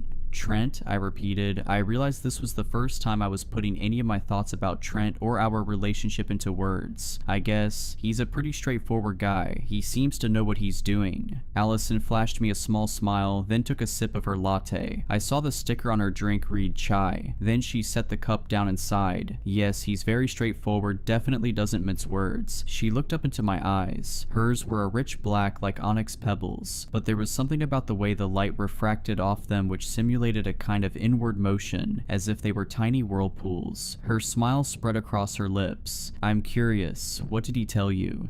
Tell me about what?" "About what you're doing, about where you're off to, what's the plan?" "Don't you know?" I asked, but it immediately occurred to me that maybe she didn't know. I never saw Trent with a cell phone. Just how did he communicate with his associates? And what if he didn't want her to know what we were doing for a good reason? Should I tell her? No, Trent keeps his cards close to his chest. He always has. "Don't you work together, though?" Allison waved her left hand in the air. "Of course, but it's because of the nature of our work that most of our communication is done in person, so Trent doesn't tell me much outside of the current job. I was just curious is all." "That makes sense. I mean, I'm actually pretty curious about what you do, too." "Oh," Allison's voice went high as if she suddenly sensed an opening. "Then why don't we trade stories? You tell about your trip and I'll tell you about mine." I thought it over for a second. I really did want to hear what Allison had to say, and she was Trent's co-worker. It's not like I was spilling crucial secrets to an enemy. We're currently on our way to Southern Illinois. Specifically, we're going back to my origin point so I can confront a demon that Trent thinks blinked into my life there. Allison stopped stirring, but her eyes didn't break from mine. "A demon, huh? She raised the cup and took a long sip, then placed it back on the table and continued stirring. I met a demon once, she started, looking up at the walls as if her life was playing on a screen there. It was back in China where I was born. She dropped her attention back to me. Do you mind if I reminisce a little? Maybe you can get something out of it. I shook my head, but something in my gut started to stir again. Allison continued. I was born during the era of the once-child policy. As a result, my mother decided to leave me in a shoebox on the side of the road. I was a girl, so that's just how it was. Like many other babies in my condition, I ended up in foster care. However, for whatever reason, I wasn't adopted. Years passed, and when I turned 6, the government decided I'd be of better use building our impoverished town's GDP in a factory that assembled electronic devices for Western countries. Mostly they had me cleaning, but when I turned 8, one of the employees asked for my help with one of the soldering machines. That turned out to be the beginning of the end for me. I sliced open the ring finger of my right hand. I remember specifically seeing the bone underneath the split flesh and thinking it looked so small and white. The employee claimed to have nothing to do with my accident, and the management declared my injury minimally invasive and bandaged it up. 2 weeks later, and who would have guessed that the wound would become infected and, well,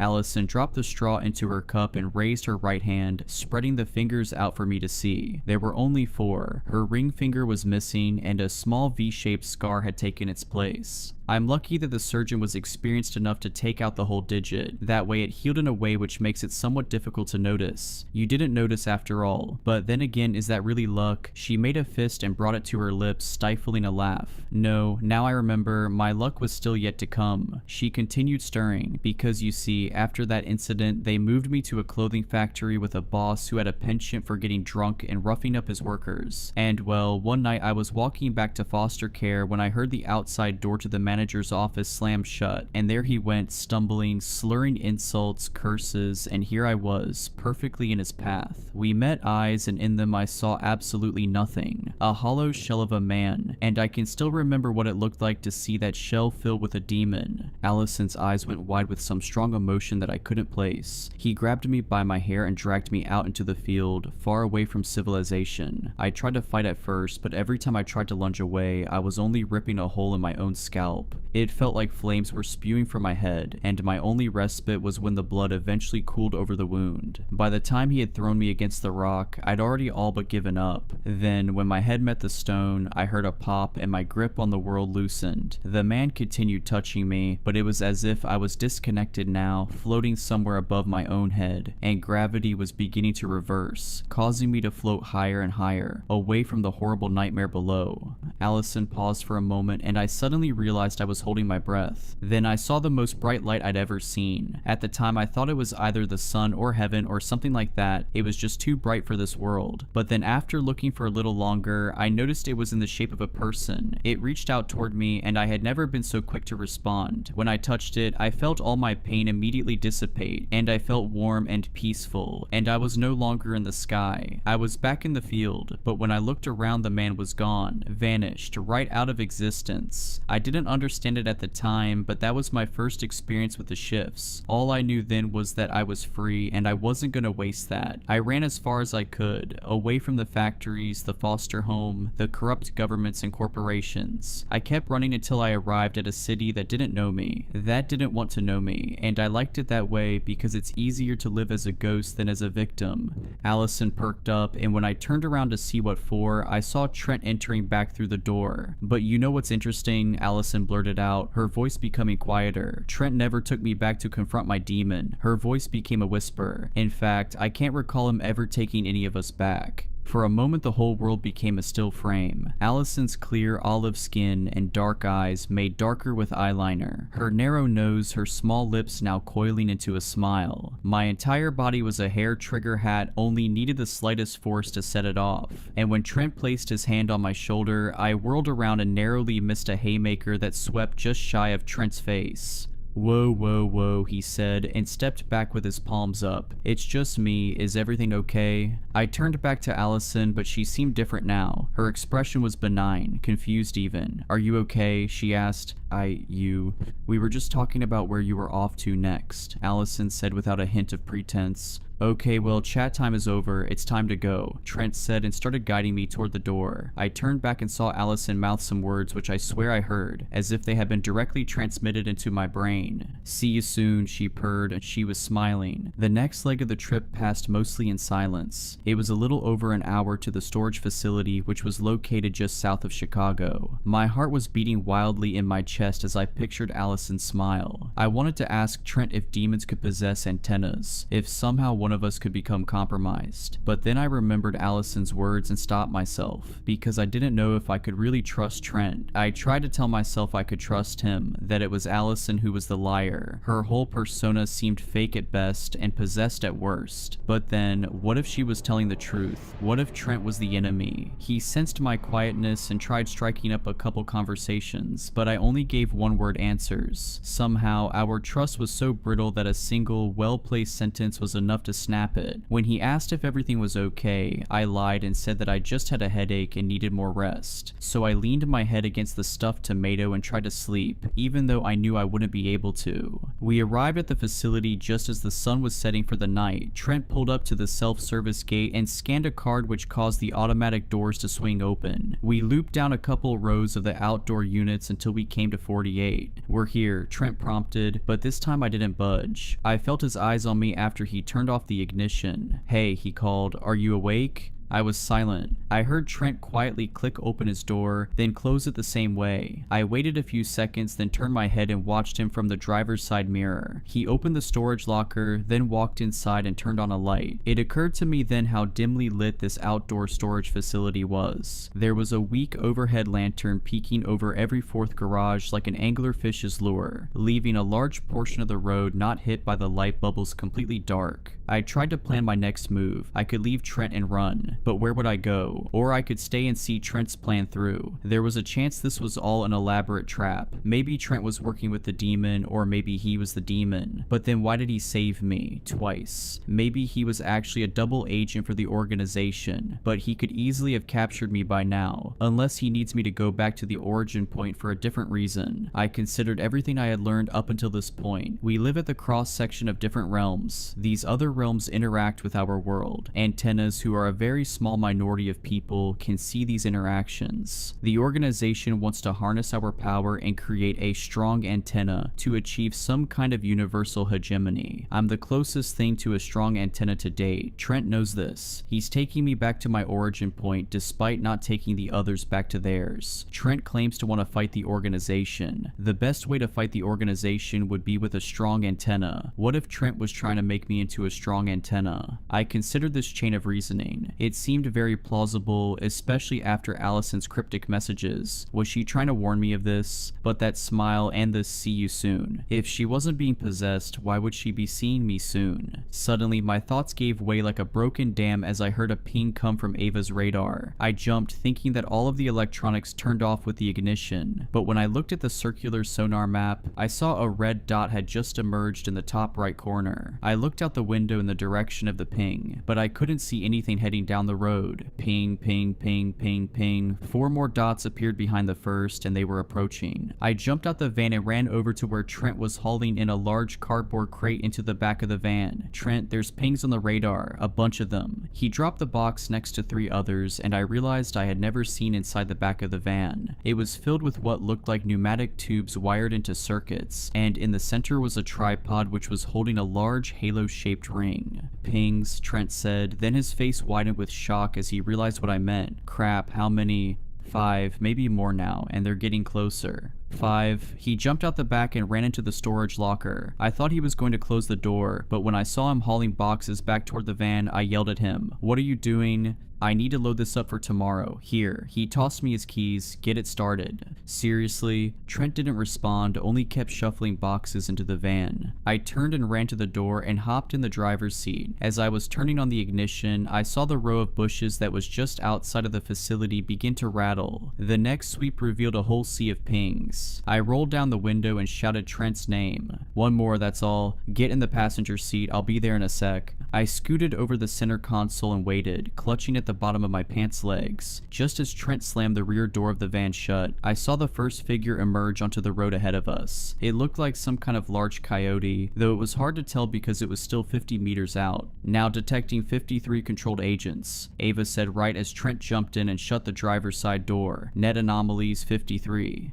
Ava, increase radius to 5 miles, Trent instructed as he backed up all the way to the end of the lane and spun us around toward the gate. Just as we left, I saw the pack of coyotes stalking toward us, slow at first, then in a dead sprint. Increasing radius, Ava responded. Increased, recalculating, complete. Now detecting 451 controlled agents. Net anomalies 451 inches. What does controlled agent mean? I asked. Hold on, Trent said and accelerated into the gate, bursting through it. The whole van shook and I heard my phone fall in the crack between the seat and door. Trent steadied the van then said, it means the things chasing us are being controlled by something that isn't detectable. The demon. That'd be my guess.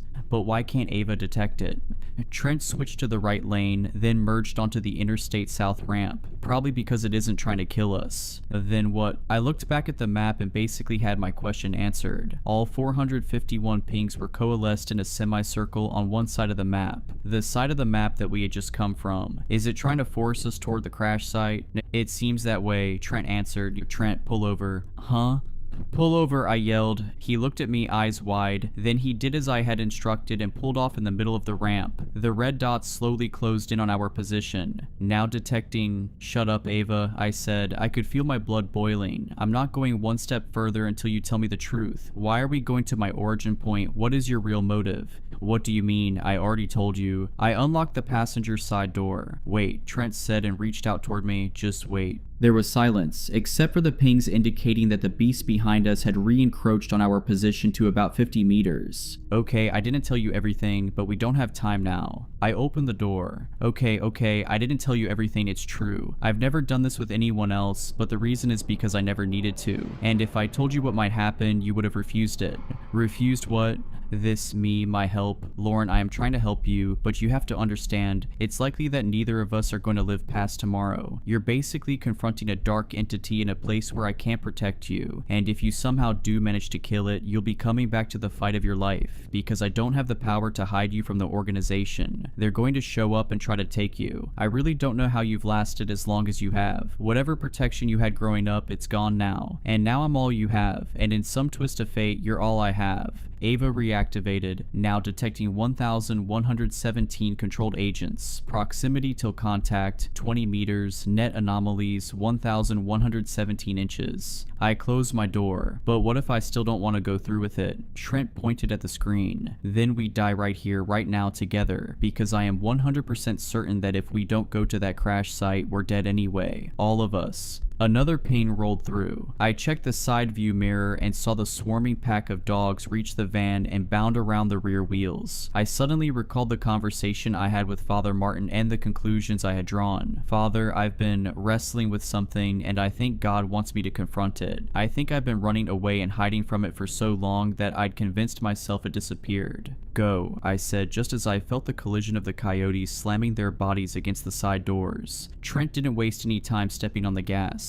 I watched as the coyotes diminished in the distance and the pings receded into the back of the map, never disappearing fully, but covering the flank of our retreat, a reminder lingering on the edge of our awareness that there was no turning back now, that one way or another this was ending tomorrow, and I'd either be dead or something else entirely. Last year I worked at a laundromat near my parents before I moved away to college. I saw the advert in the window when I was shopping with my dad, and figured it was an easy way to earn some money. The woman who ran the laundromat interviewed me and I started that same day, but not before she introduced me to her daughter, who also worked there. She was called Mia, was really petite and really odd. The first time I met her, she immediately said, "Hey, can you do this?" Then she did this weird thing with her eyes that made them vibrate. It's hard to explain, like they were rapidly moving side to side, and the whole time she had this toothy smile on her face like it was the most amazing thing in the world. Mia must have only been a year or two younger than me, so still in her teens, but her behavior seemed really juvenile and kind of try hard. Anyway, I just figured she was trying to break the ice in her own way, so just kind of rolled with it. I got through the rest of the day with just small talk and didn't think too much of it. I was barely a week into the job when I first caught her hiding inside one of the machines. She somehow managed to climb up and curl herself up in one of the big tumble dryers. I wouldn't have even noticed had I not walked past and heard her giggling inside the drum, scaring the crap out of me. "What are you doing?" I asked, annoyed she was dicking around whilst I was working my butt off. Her large eyes watched me in the darkness, her legs pressed up against her flat chest. "I'm just cleaning it." "Right, okay." I'd literally cleaned the lint out of the machine just this morning, so didn't buy her lies for 1 minute. Anyway, she climbed out of the machine like a creepy gymnast shortly after, earning a few strange glances from some of the customers, but no one was hurt. The next time was worse. About 3 days later, I was helping this young mom set up a load of laundry after her machine broke in her apartment. It was her first time in a laundromat, so she didn't really know where to start and had brought her kid along too, although she wasn't doing a very good job of keeping an eye on him. I just finished walking her through the different powders, prices, and settings when I heard that same eerie, echoing giggle again towards the back of the store, only this time it was followed by a child's laughter. As soon as I heard the sound, I had a weird hitching feeling in my gut. Although I'd only known Mia for about a week, I knew leaving a random kid with her would be like leaving them unattended by an open electrical socket. Anything could happen. "Sorry, I'll be right back," I said to the mom, leaving her to load her washing into the machine. Most of the machines in the laundromat were 10-kilogram washing machines. We also had a few larger 18-kilogram machines, and one massive front-loaded 33-kilogram machine used for washing duvets, etc., which Mia's mom had affectionately christened the Beast. The whole time I'd worked there, I'd never seen it used once, yet I found Mia half inside the Beast that day. Playing with the kid stood in front of it. Her bottom half was inside the drum, elbows resting on the rubber seal with the door open as she handed quarters to the boy. She was pulling funny faces and doing that weird thing with her eyes again, making him laugh. The sight made me freeze for a second, wondering what the hell she was playing at. I heard the boy ask her, "What do I do?"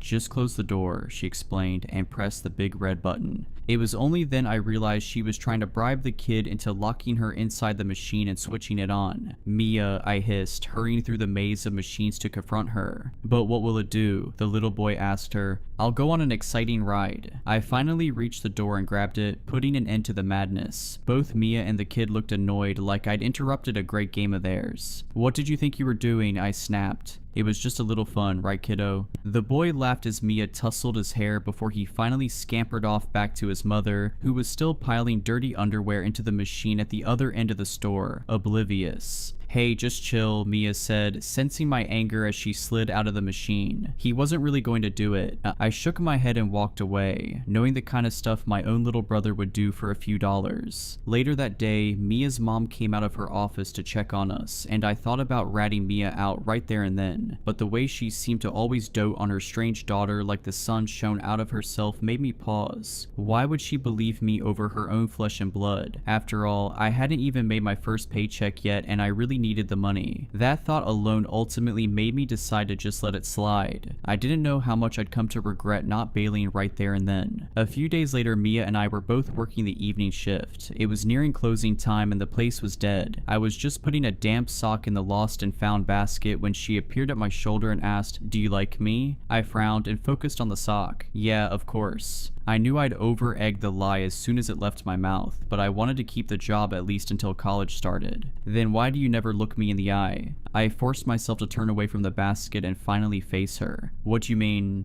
do you like me?" Her face had a sudden seriousness to it. Whenever I'd seen her before, she'd always had the ghost of a smile on her lips and a playful look in her eye, but now she looked almost disappointed in me somehow. My mouth felt dry as I croaked out a yes.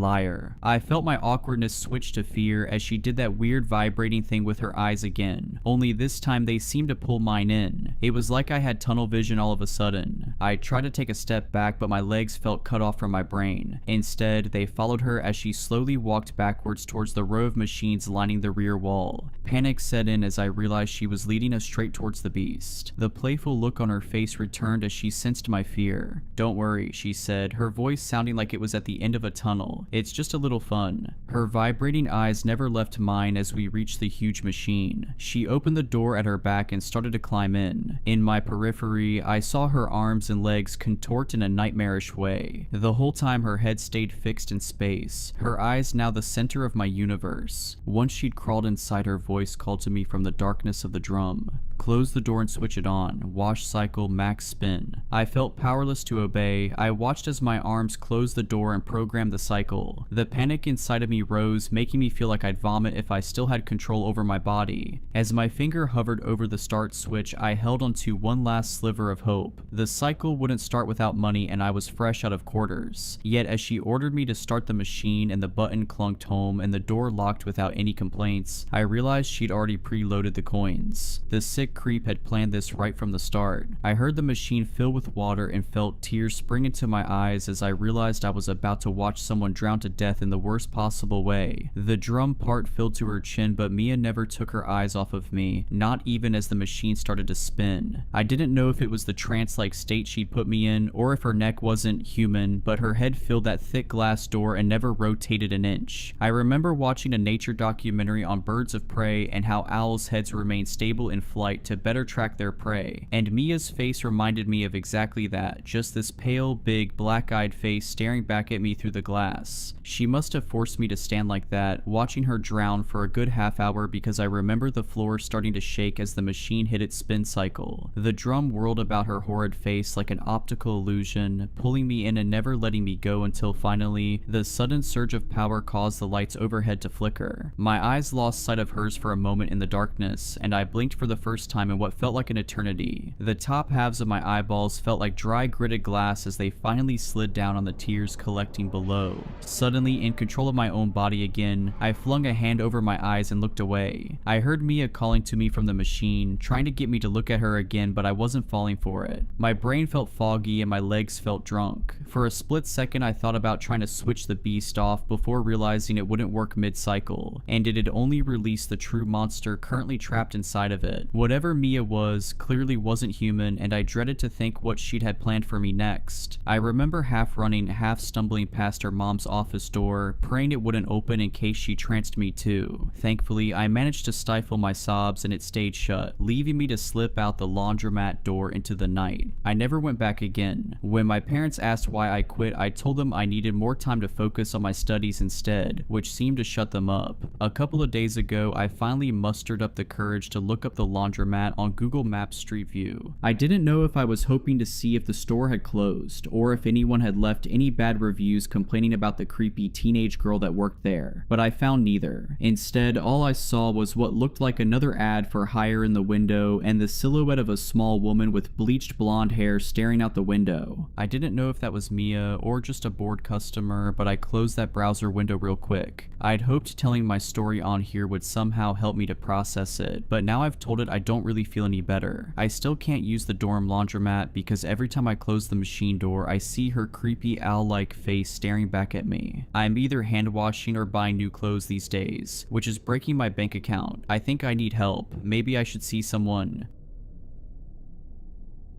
Hey man, I don't know how to tell you this, but there's people in the basement. Chris's words were in between silence and a whisper. I sat up in the bed, my eyes adjusting to the frantic figure in front of me. What? I asked him. What are you talking about? Be quiet, dude, he whispered. There's people in the basement, like 6 of them, I swear to God. He paused, taking a few deep breaths. We should get out of here. I rubbed my eyes, trying to get the fatigue to settle so I could comprehend the magnitude of what he was saying. For context, my friends and I had booked an Airbnb near the mountains for the weekend, hike, and then drink, get our minds off of work and school. I had been super tired after hiking, so I'd taken a nap. I shook my head. You went down into the basement? I asked. We weren't supposed to. They told us not to.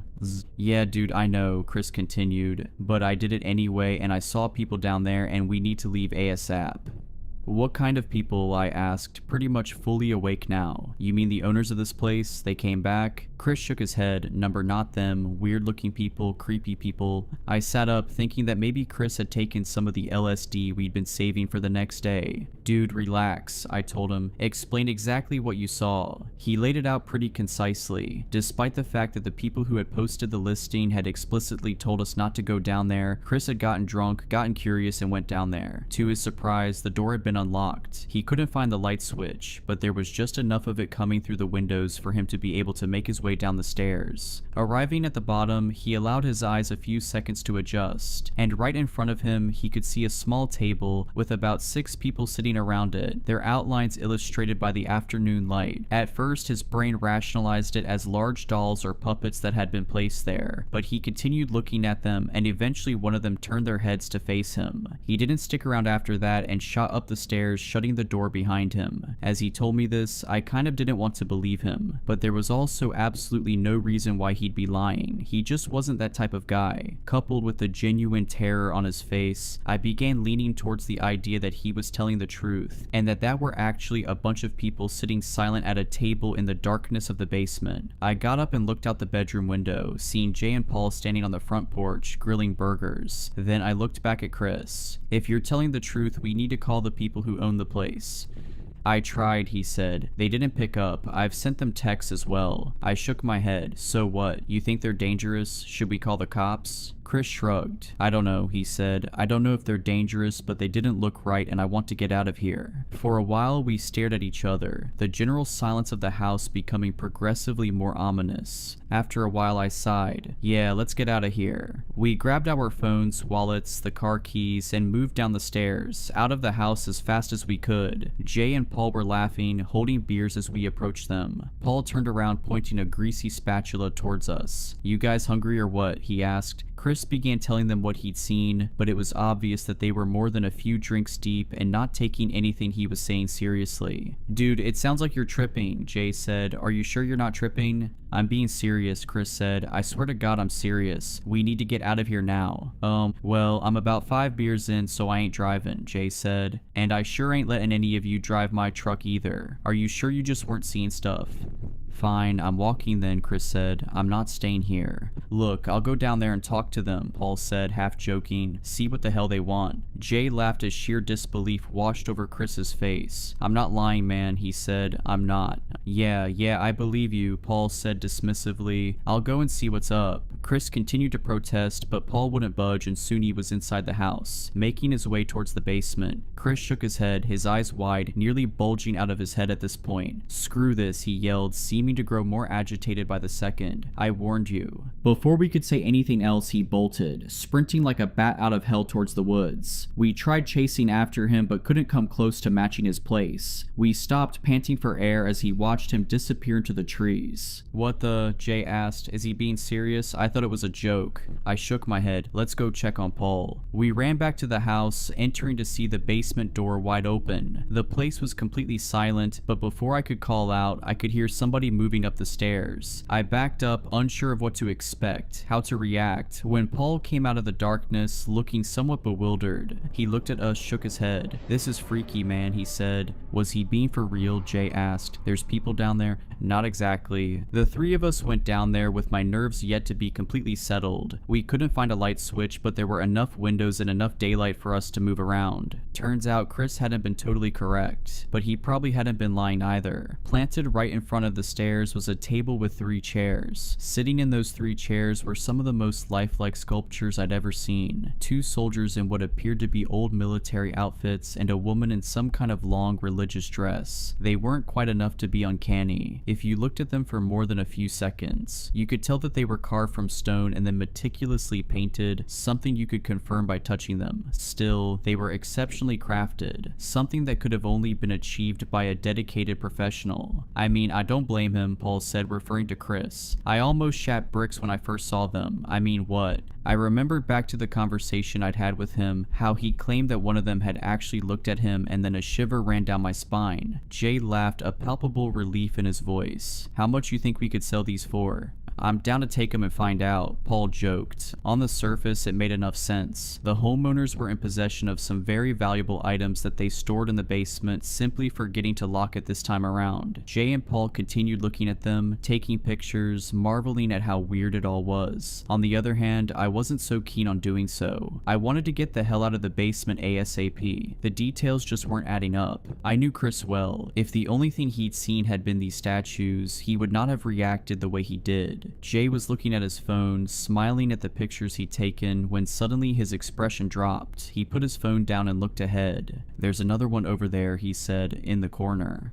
"What do you mean?" Paul asked, looking closely at one of the soldiers' rifles. "Another statue in the corner." Paul looked up and looked towards where Jay was pointing. "Oh," he said, "yeah, I see it." The two of them continued to look at it but showed no indication of wanting to explore it. Instead, they stood still, their expressions slowly being taken over by a look of deep unease. Eventually, I looked as well. It did appear to be a statue, something tucked away in one of the very dark corners. It was tall, extremely so, maybe 7 feet, its head well eclipsing the top of one of the bookshelves. Its bottom half was completely obscured, but from what the light was revealing, it was wearing some kind of helmet, like one those steel ones soldiers were equipped with back in World War I. There came a point as my eyes were adjusting to the darkness where a pit began to form in my stomach. Its features were slowly revealing themselves and it almost looked as if it were twitching. I thought that maybe it was just the darkness playing tricks until I saw it blink. Clear as day it blinked. I guess the other two saw the same thing because we were practically trampling each other running up the stairs. We slammed the door shut behind us before quickly pushing one of the couches in front of it. Paul and I were halfway out the front door, but Jay was still inside the house. "What the hell are you doing?" Paul yelled at him. "Come on."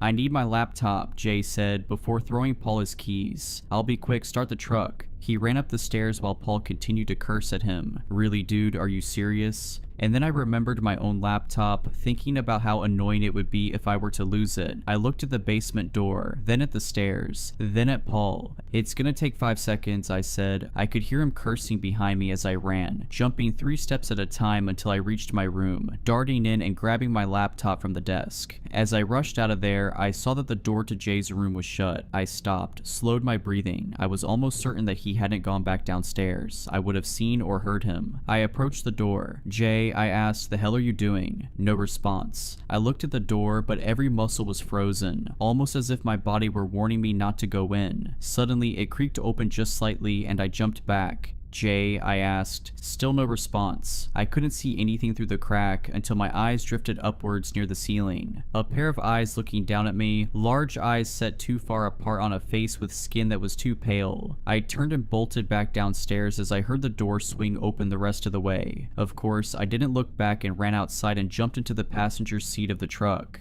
"Where is he?" Paul asked. "Just drive," I told him. He didn't protest and stepped on the gas, ripping down the dirt road. We continued driving until we reached a rest stop, the first place with other people. By that point, we had both called and messaged the homeowners about a dozen times each. Nothing but radio silence on the other end. We even noticed that the listing itself had been removed from Airbnb entirely. And then we called the police. Somebody answered and I explained the situation as in-depth as I could. The operator listened without interrupting, waited a few seconds, and then asked me for the address. I told it to her. Another bout of silence elapsed before she hung up. After arriving back in the city, we considered reporting it again, but neither of us felt the nerve to do so. We also haven't heard from Chris. We've gone to his apartment and knocked on his door, but nobody answers. I tried to do some research on the place, Googling the cabin's address. One result came up, a website that appeared to consist solely of an album of black and white images of soldiers standing in various places places with dates and addresses written beneath them in small text. I Control F'd and found the address I was looking for. The accompanying photo was of a tall soldier holding a blood-stained hatchet and standing in a clearing surrounded by trees, with the outline of a cabin behind him. The man's skin was pale, his eyes oddly large and set so wide apart that it just didn't look right. There were also 2 dates attached to it, August 17, 1915, and the date that we had first arrived at the cabin. It's been about a week removed from the incident, and Paul and I have both made a mutual decision to drop it, to try and go back to our ordinary lives. But it's been difficult. I keep expecting to receive a phone call from the cops, asking me questions about Chris and Jay, where I'd last seen them. Those guys have family. They probably knew where they were headed and who they'd gone with, and yet nobody's reaching out. It doesn't feel like we're out of the clear here. It doesn't feel like this is over at all.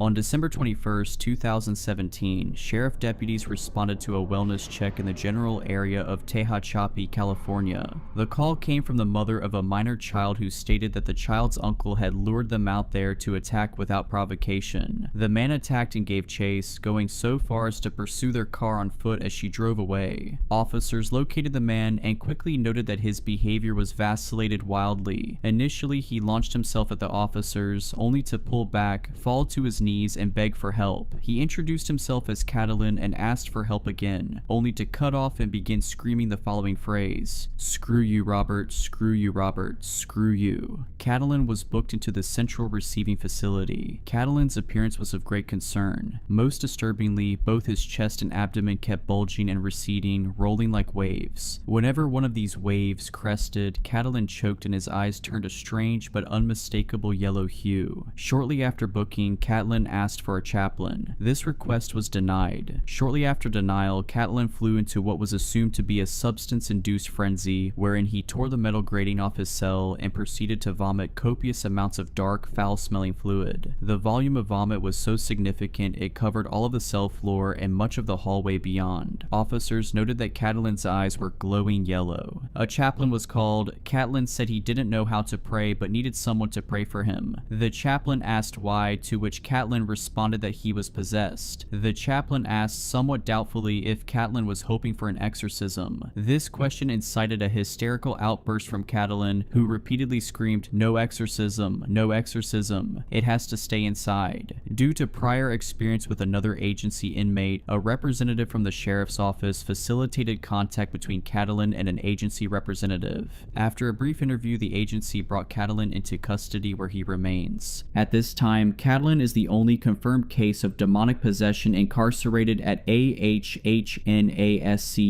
Catalin is a 34-year-old male approximately 5 feet 6 inches tall. One eye is brown and one is yellow. He suffers extensive chronic bruising on his chest, stomach, and back. He has a full-body matrix-like rash that has been described as web-like. Catalin is pleasant and cooperative, although he suffers from major depressive disorder and severe anxiety relating to the possibility that the entity inside him will escape. He has also expressed severe anxiety over the question of who or what will keep the entity contained once he dies. Given that Catalin is a essentially biological maximum security prison and that containment of his prisoner aligns with agency directives, he has been granted T-Class designation. Interview subject: the jar of clay.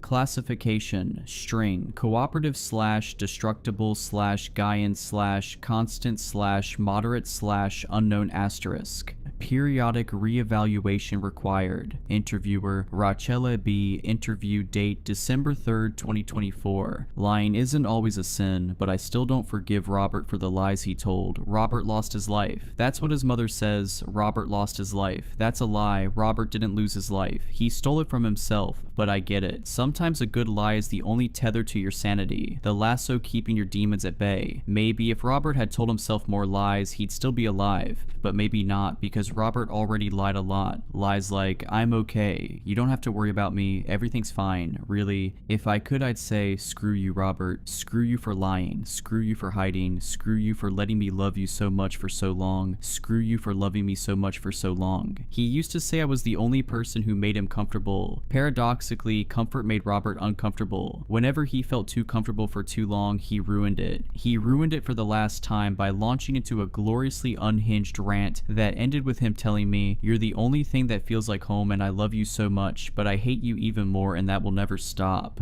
I don't think he was lying when he said that, why I left. His mom found him 9 days later, broke into his apartment, saw him slumped against his bathroom wall, and immediately took 7 pictures of his body that she texted to me along with the message, "Are you happy now, you freak?" The pictures were bad because he'd been dead for a while, but the decomposition wasn't the worst. The worst was the smallness of him. How flat, how hollow, how empty he looked. Not like there was nothing left, but like there had never been anything at all. His mom barred me from his funeral. I didn't hold it against her. She needed someone to blame, and strictly speaking, I am to blame for a lot of Robert's misery. But at the same time, holy crap, we never dated. We never even tried. We were too enmeshed, too damaged, and we knew each other too well. When you truly know someone and that someone truly knows you, it's not romantic, it's not beautiful, it's just terrifying. And even if that's not true, so what? The last thing Robert ever said to me was, "You're the only thing that's ever felt like home and I love you so much, but I hate you even more and that will never stop."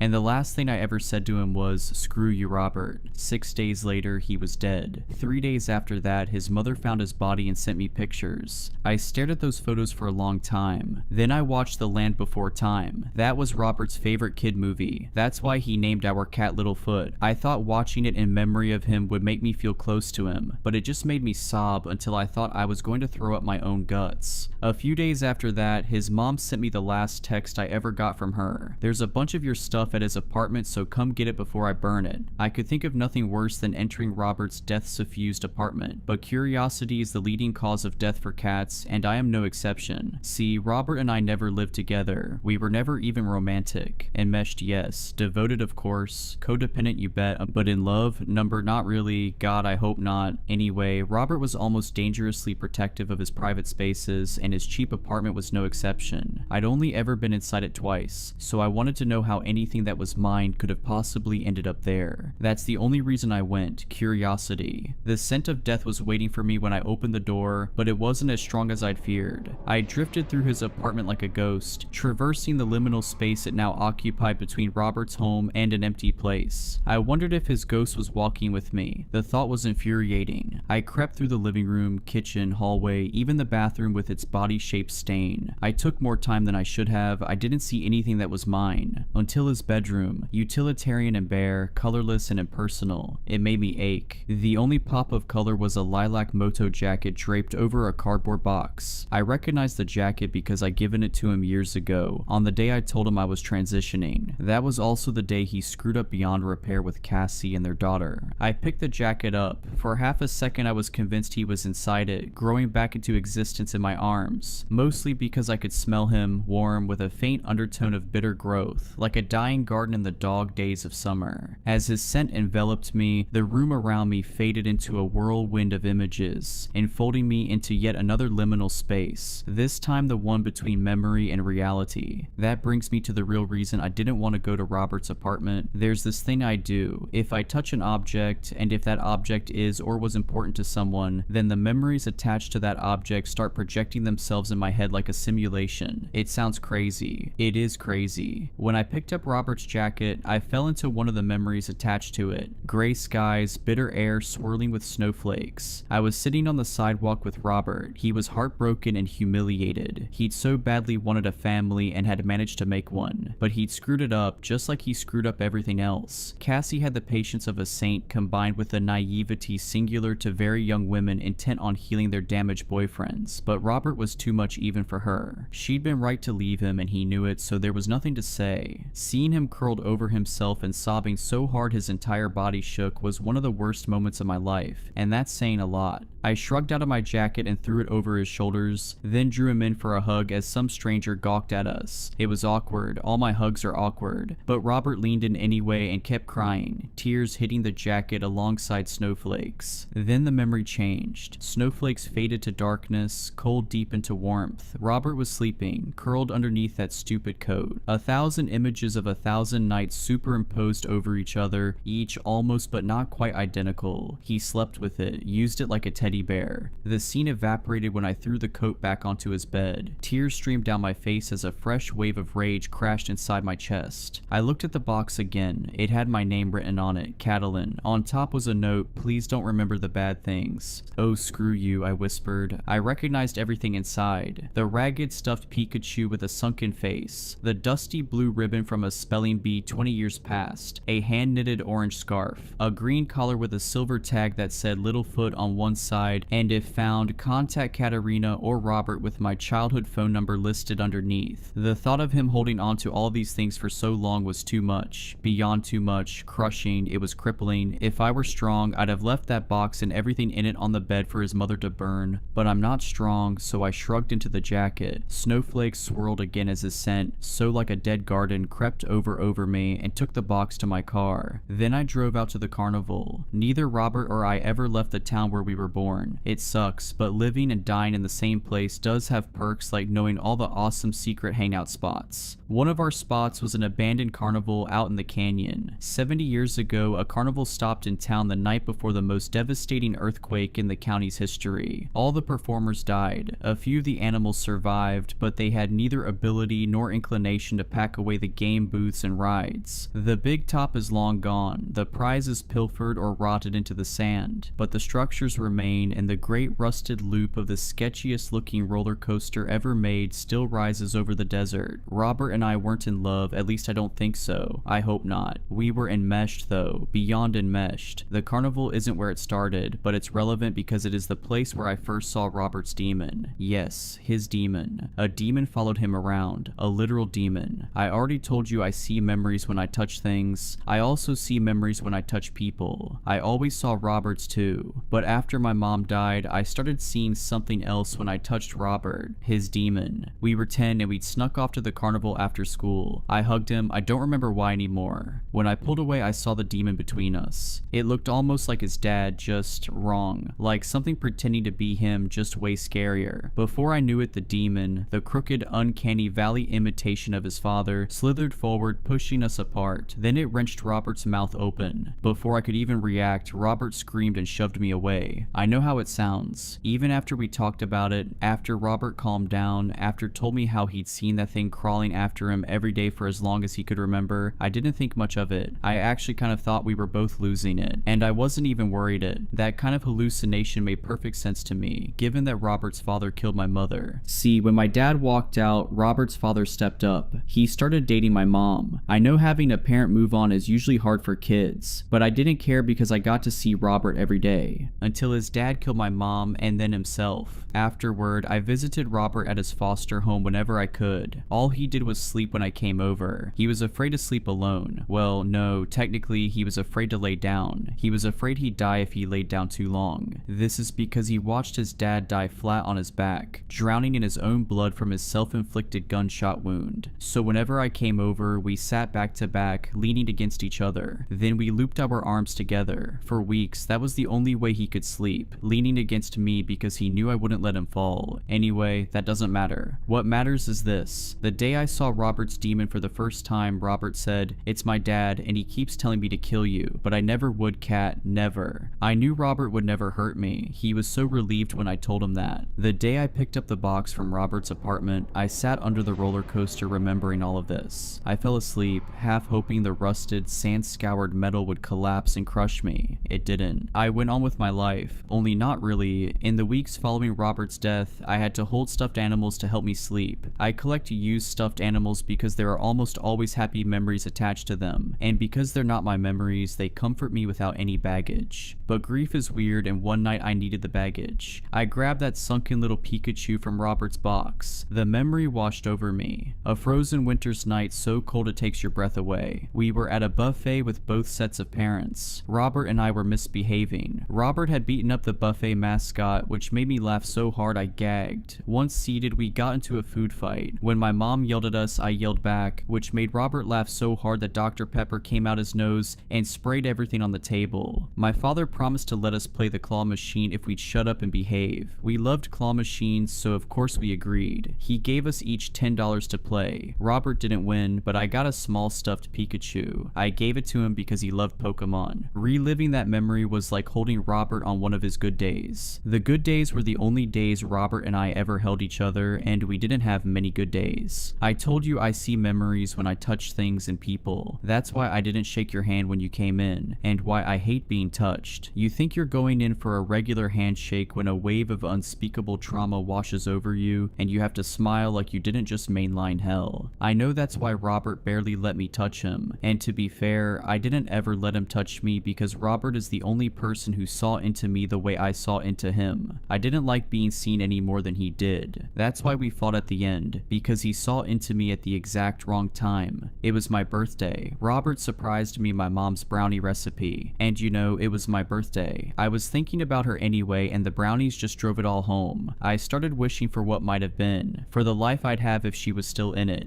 It made me cry. I don't usually cry. I wasn't even crying hard, but I was crying enough for Robert to notice. He came in for a hug before I could put my shields up. I will never forget his face. The shock, the guilt, the sadness, and the rage. I'll never forget his voice either, when he said, "No matter what I do or how long it's been, that's always going to be the first thing you think when you look at me. That's why you won't, why we'll never..."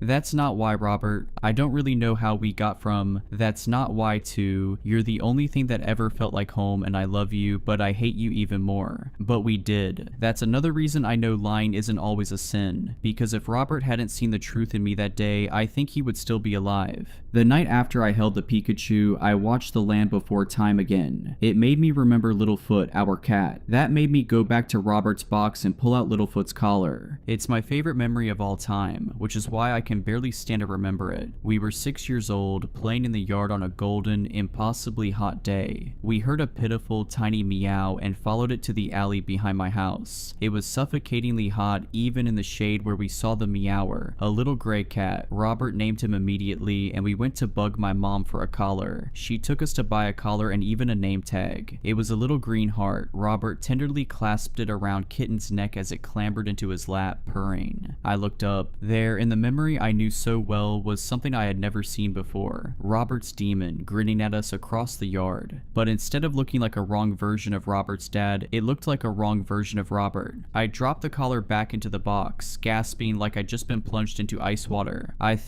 don't know what I thought. I'd only ever seen the demon when I touched Robert. Not in other memories, not in real life. Just when I touched Robert. So I decided that it was my mind playing tricks, turning Robert into a monster for leaving me. I didn't think about it again for a week. When I picked up the ragged little Pikachu for another devastation binge, I luxuriated in the claw machine memory again until I saw the way my dad looked at Robert. Distaste. Pure distaste. Robert had adored my dad, but dad hated Robert and didn't even try to hide it. If lying isn't always a sin, then telling the truth sometimes is. My dad's open disdain for a child made him one hell of a sinner. As if to emphasize that, I saw the demon standing over his shoulder leering at me. Half its face looked like the wrong Robert monster, but half its face just looked like Robert, and that half was screaming. I dropped the Pikachu and put on the jacket. The snowy day memory descended, including the gawping figure on my periphery. But when I focused on that figure, it was Demon Robert. Feeling very frightened, I picked up the blue ribbon. 4th grade, exactly 3 weeks after his dad killed my mom. Robert's first day back at school. I'd been back for a week already, subsuming my grief in the school spelling bee, which I just won. I smiled as I marched off stage because it was the only way to keep from screaming. But the smile was breaking apart. Tears were welling up even as that awful grin spread so wide it felt like it was splitting my head in half. I found Robert in the crowd, locking on him like a drowning person on a life raft. He looked hollow and ancient, but when he saw me, he smiled back. When I sat by him, he started to cry. He was still smiling though, just like me. "What's wrong?" I asked. "I thought you wouldn't want to be my friend anymore."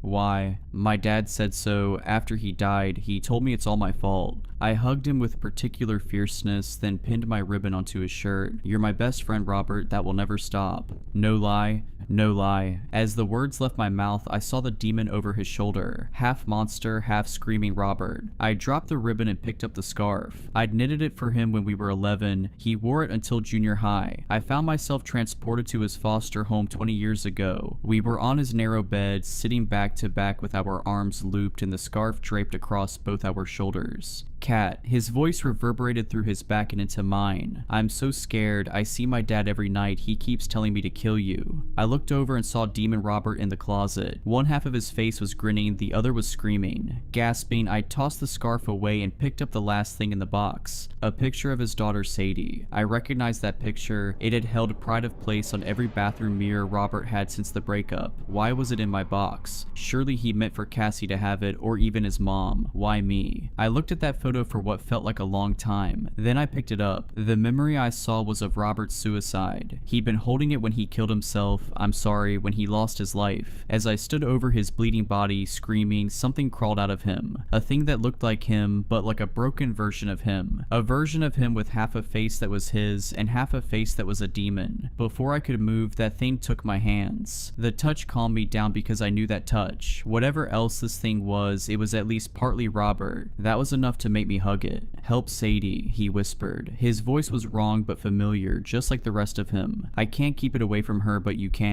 You're a jar of clay. You hold everything in and never let anything out." Unbidden, an image rose to mind of Sadie. Sadie with a face that was half hers and half grinning monster. It made me want to scream. How do I help her? By remembering the treasure, he said, and putting the bad things in and not letting them out. Then he was gone, and so was the memory. I was back in my room, clutching his daughter's baby picture and sobbing. He used to call me that, a jar of clay, some religious reference. His dad was pretty religious before, well, you know, I asked him to explain it once. He said a jar of clay is an everlasting receptacle, both for treasure and for things that need to be locked away. "That's you," he said. "It's a good thing, I promise."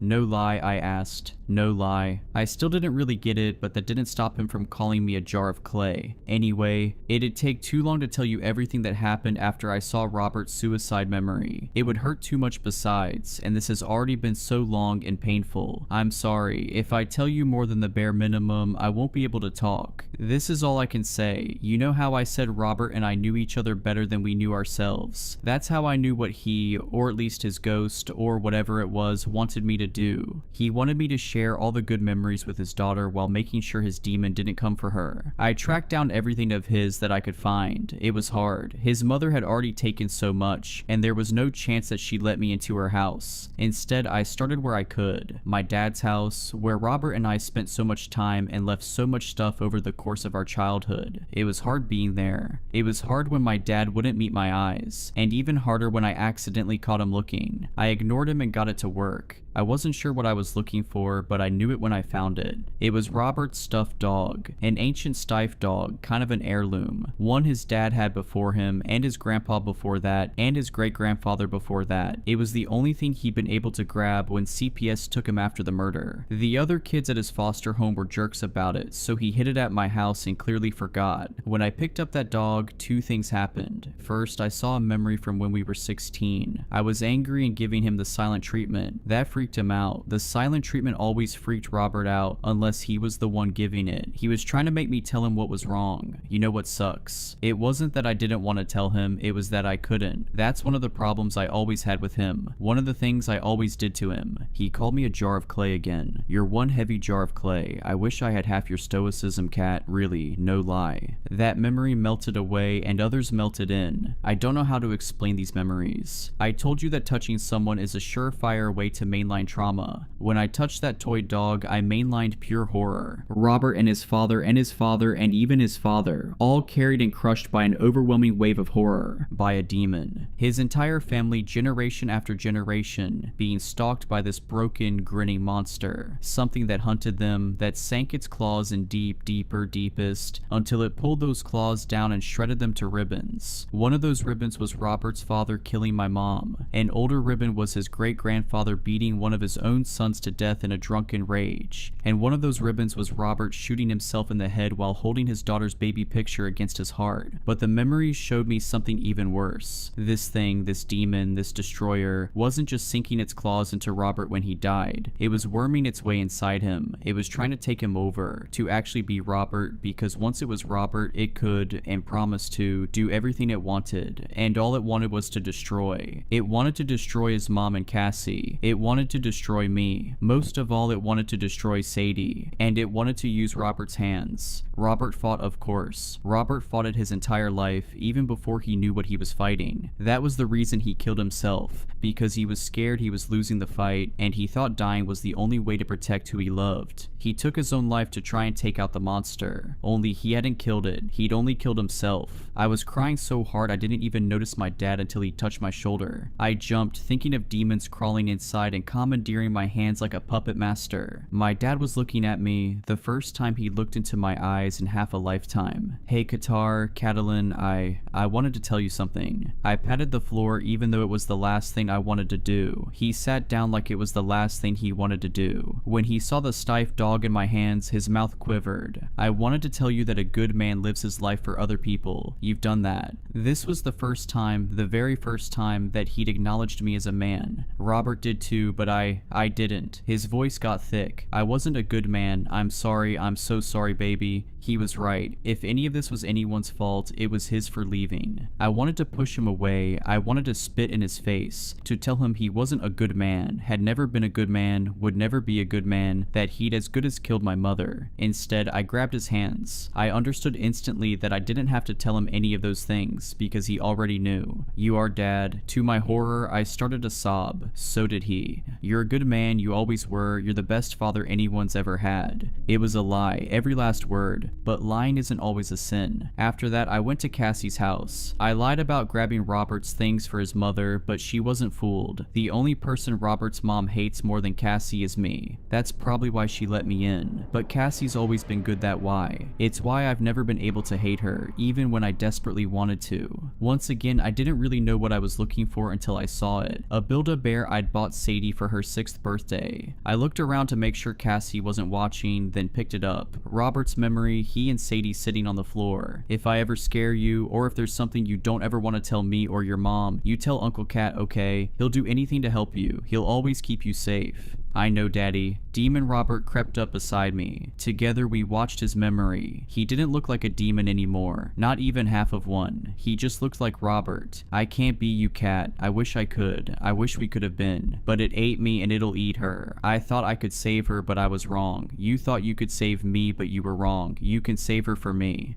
"Screw you, Robert," I said. "Screw you." I threw the bear down and picked up something else. Anything else. Anything to not see the promise he made the daughter who wasn't mine, or the broken version of his dead self begging me to right his wrongs. What I touched was a baby toy. A gentle memory. Robert playing with Sadie in a pool of sunlight on a threadbare carpet. All sweet, all good, all bright, except for the demon lurking in the corner. I knew then what I had to do. What I wanted to do. Because Dad's right. A good man lives his life for other people. I don't know if I'm a good man. But Robert didn't know if he was a good man either, and he still lived his life for other people the very best he could. At that moment, Sadie walked in, hollow-eyed and lifeless as Robert had been at spelling bee day all those years ago. I wiped my eyes and almost tried to smile, then thought better of it. "Hi, Cat." She sat down across from me. She looked so much like Robert it took my breath away. She was 10, exactly the age he'd been when our parents died. "Sadie," I said gently, "you Dad loved you more than anything." Her face crumpled. She shook her head, then started to get up. I reached into my pocket and pulled out the baby photo. "Look." She looked at me, those eyes that were just like her father's filling with tears. Behind her, shimmering like a mirage, was an awful, familiar silhouette. The demon, a grinning monstrosity with no sign of Robert in its face. Her father's demon, her birthright coming into being to shred her like it had shredded her father. I had no time. I had to share the treasures, spill out all the treasure for other people to remember, so there'd be room to trap what could not be allowed to roam free. You see this picture? It's you on your 1st birthday. He kept it everywhere he went. Even though he wasn't here, he kept you with him. She gave me a look I'd seen on her father's face 10,000 times. That's why I knew exactly what to do, which was stuff the photo into her hands. She climbed clumsily to her feet and bolted, but at least she took the photo with her. Is it true? I looked up startled. Cassie was in the doorway. You don't have to lie for him, you shouldn't. I'm not lying. I wanted so badly to cry but couldn't. The only reason he stayed away is he thought you were better off without him, that's all. The way her face twisted broke my heart all over again. Why? I don't know. You're the only one he ever talked to.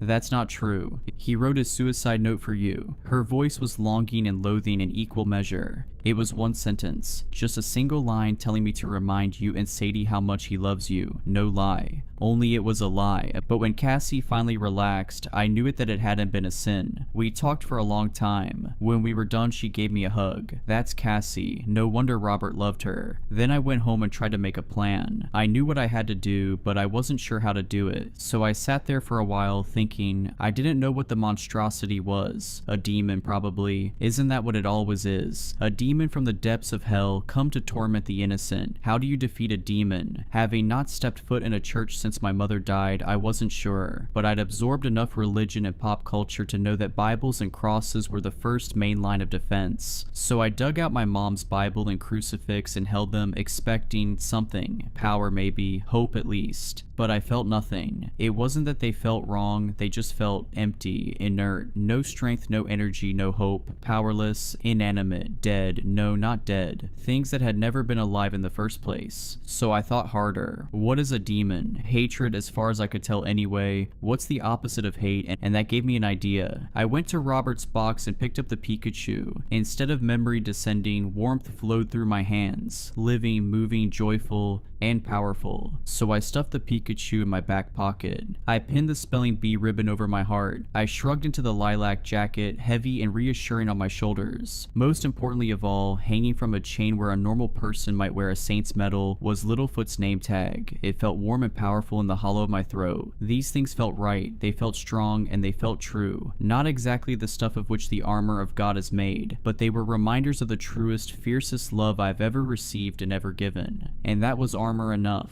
I drove out to the place it all began, our carnival right under the rusting roller coaster. It was waiting for me. I wasn't afraid. I marched across the sand. Scraps of warm, loving memory drifted around me as the demon shimmered into being, a stark, eternal darkness against the star-swept sky, and I felt it. It was evil, but it was power. True, incomprehensible power. Overwhelming, ravenous strength crashing over me and under me and around me like a cataclysmic earthquake, tearing my force field of memory, my shield of love, to shreds and the shreds into nothing. I wasn't mainlining trauma, I was mainlining hate. I knew then why Robert had been doomed to fail. This was a curse, this was a monster, this was darkness, this was the monster under the bed, this was selfishness, this was destruction, this was something other, this was the Borg, this was Morgoth, this was hatred incarnate, this was the total absence of love, this was an obscenity older than time, an abomination that wanted to sink its teeth into the throat that sings the song of creation and tear it out. Love was nothing against it. I was nothing against it. It was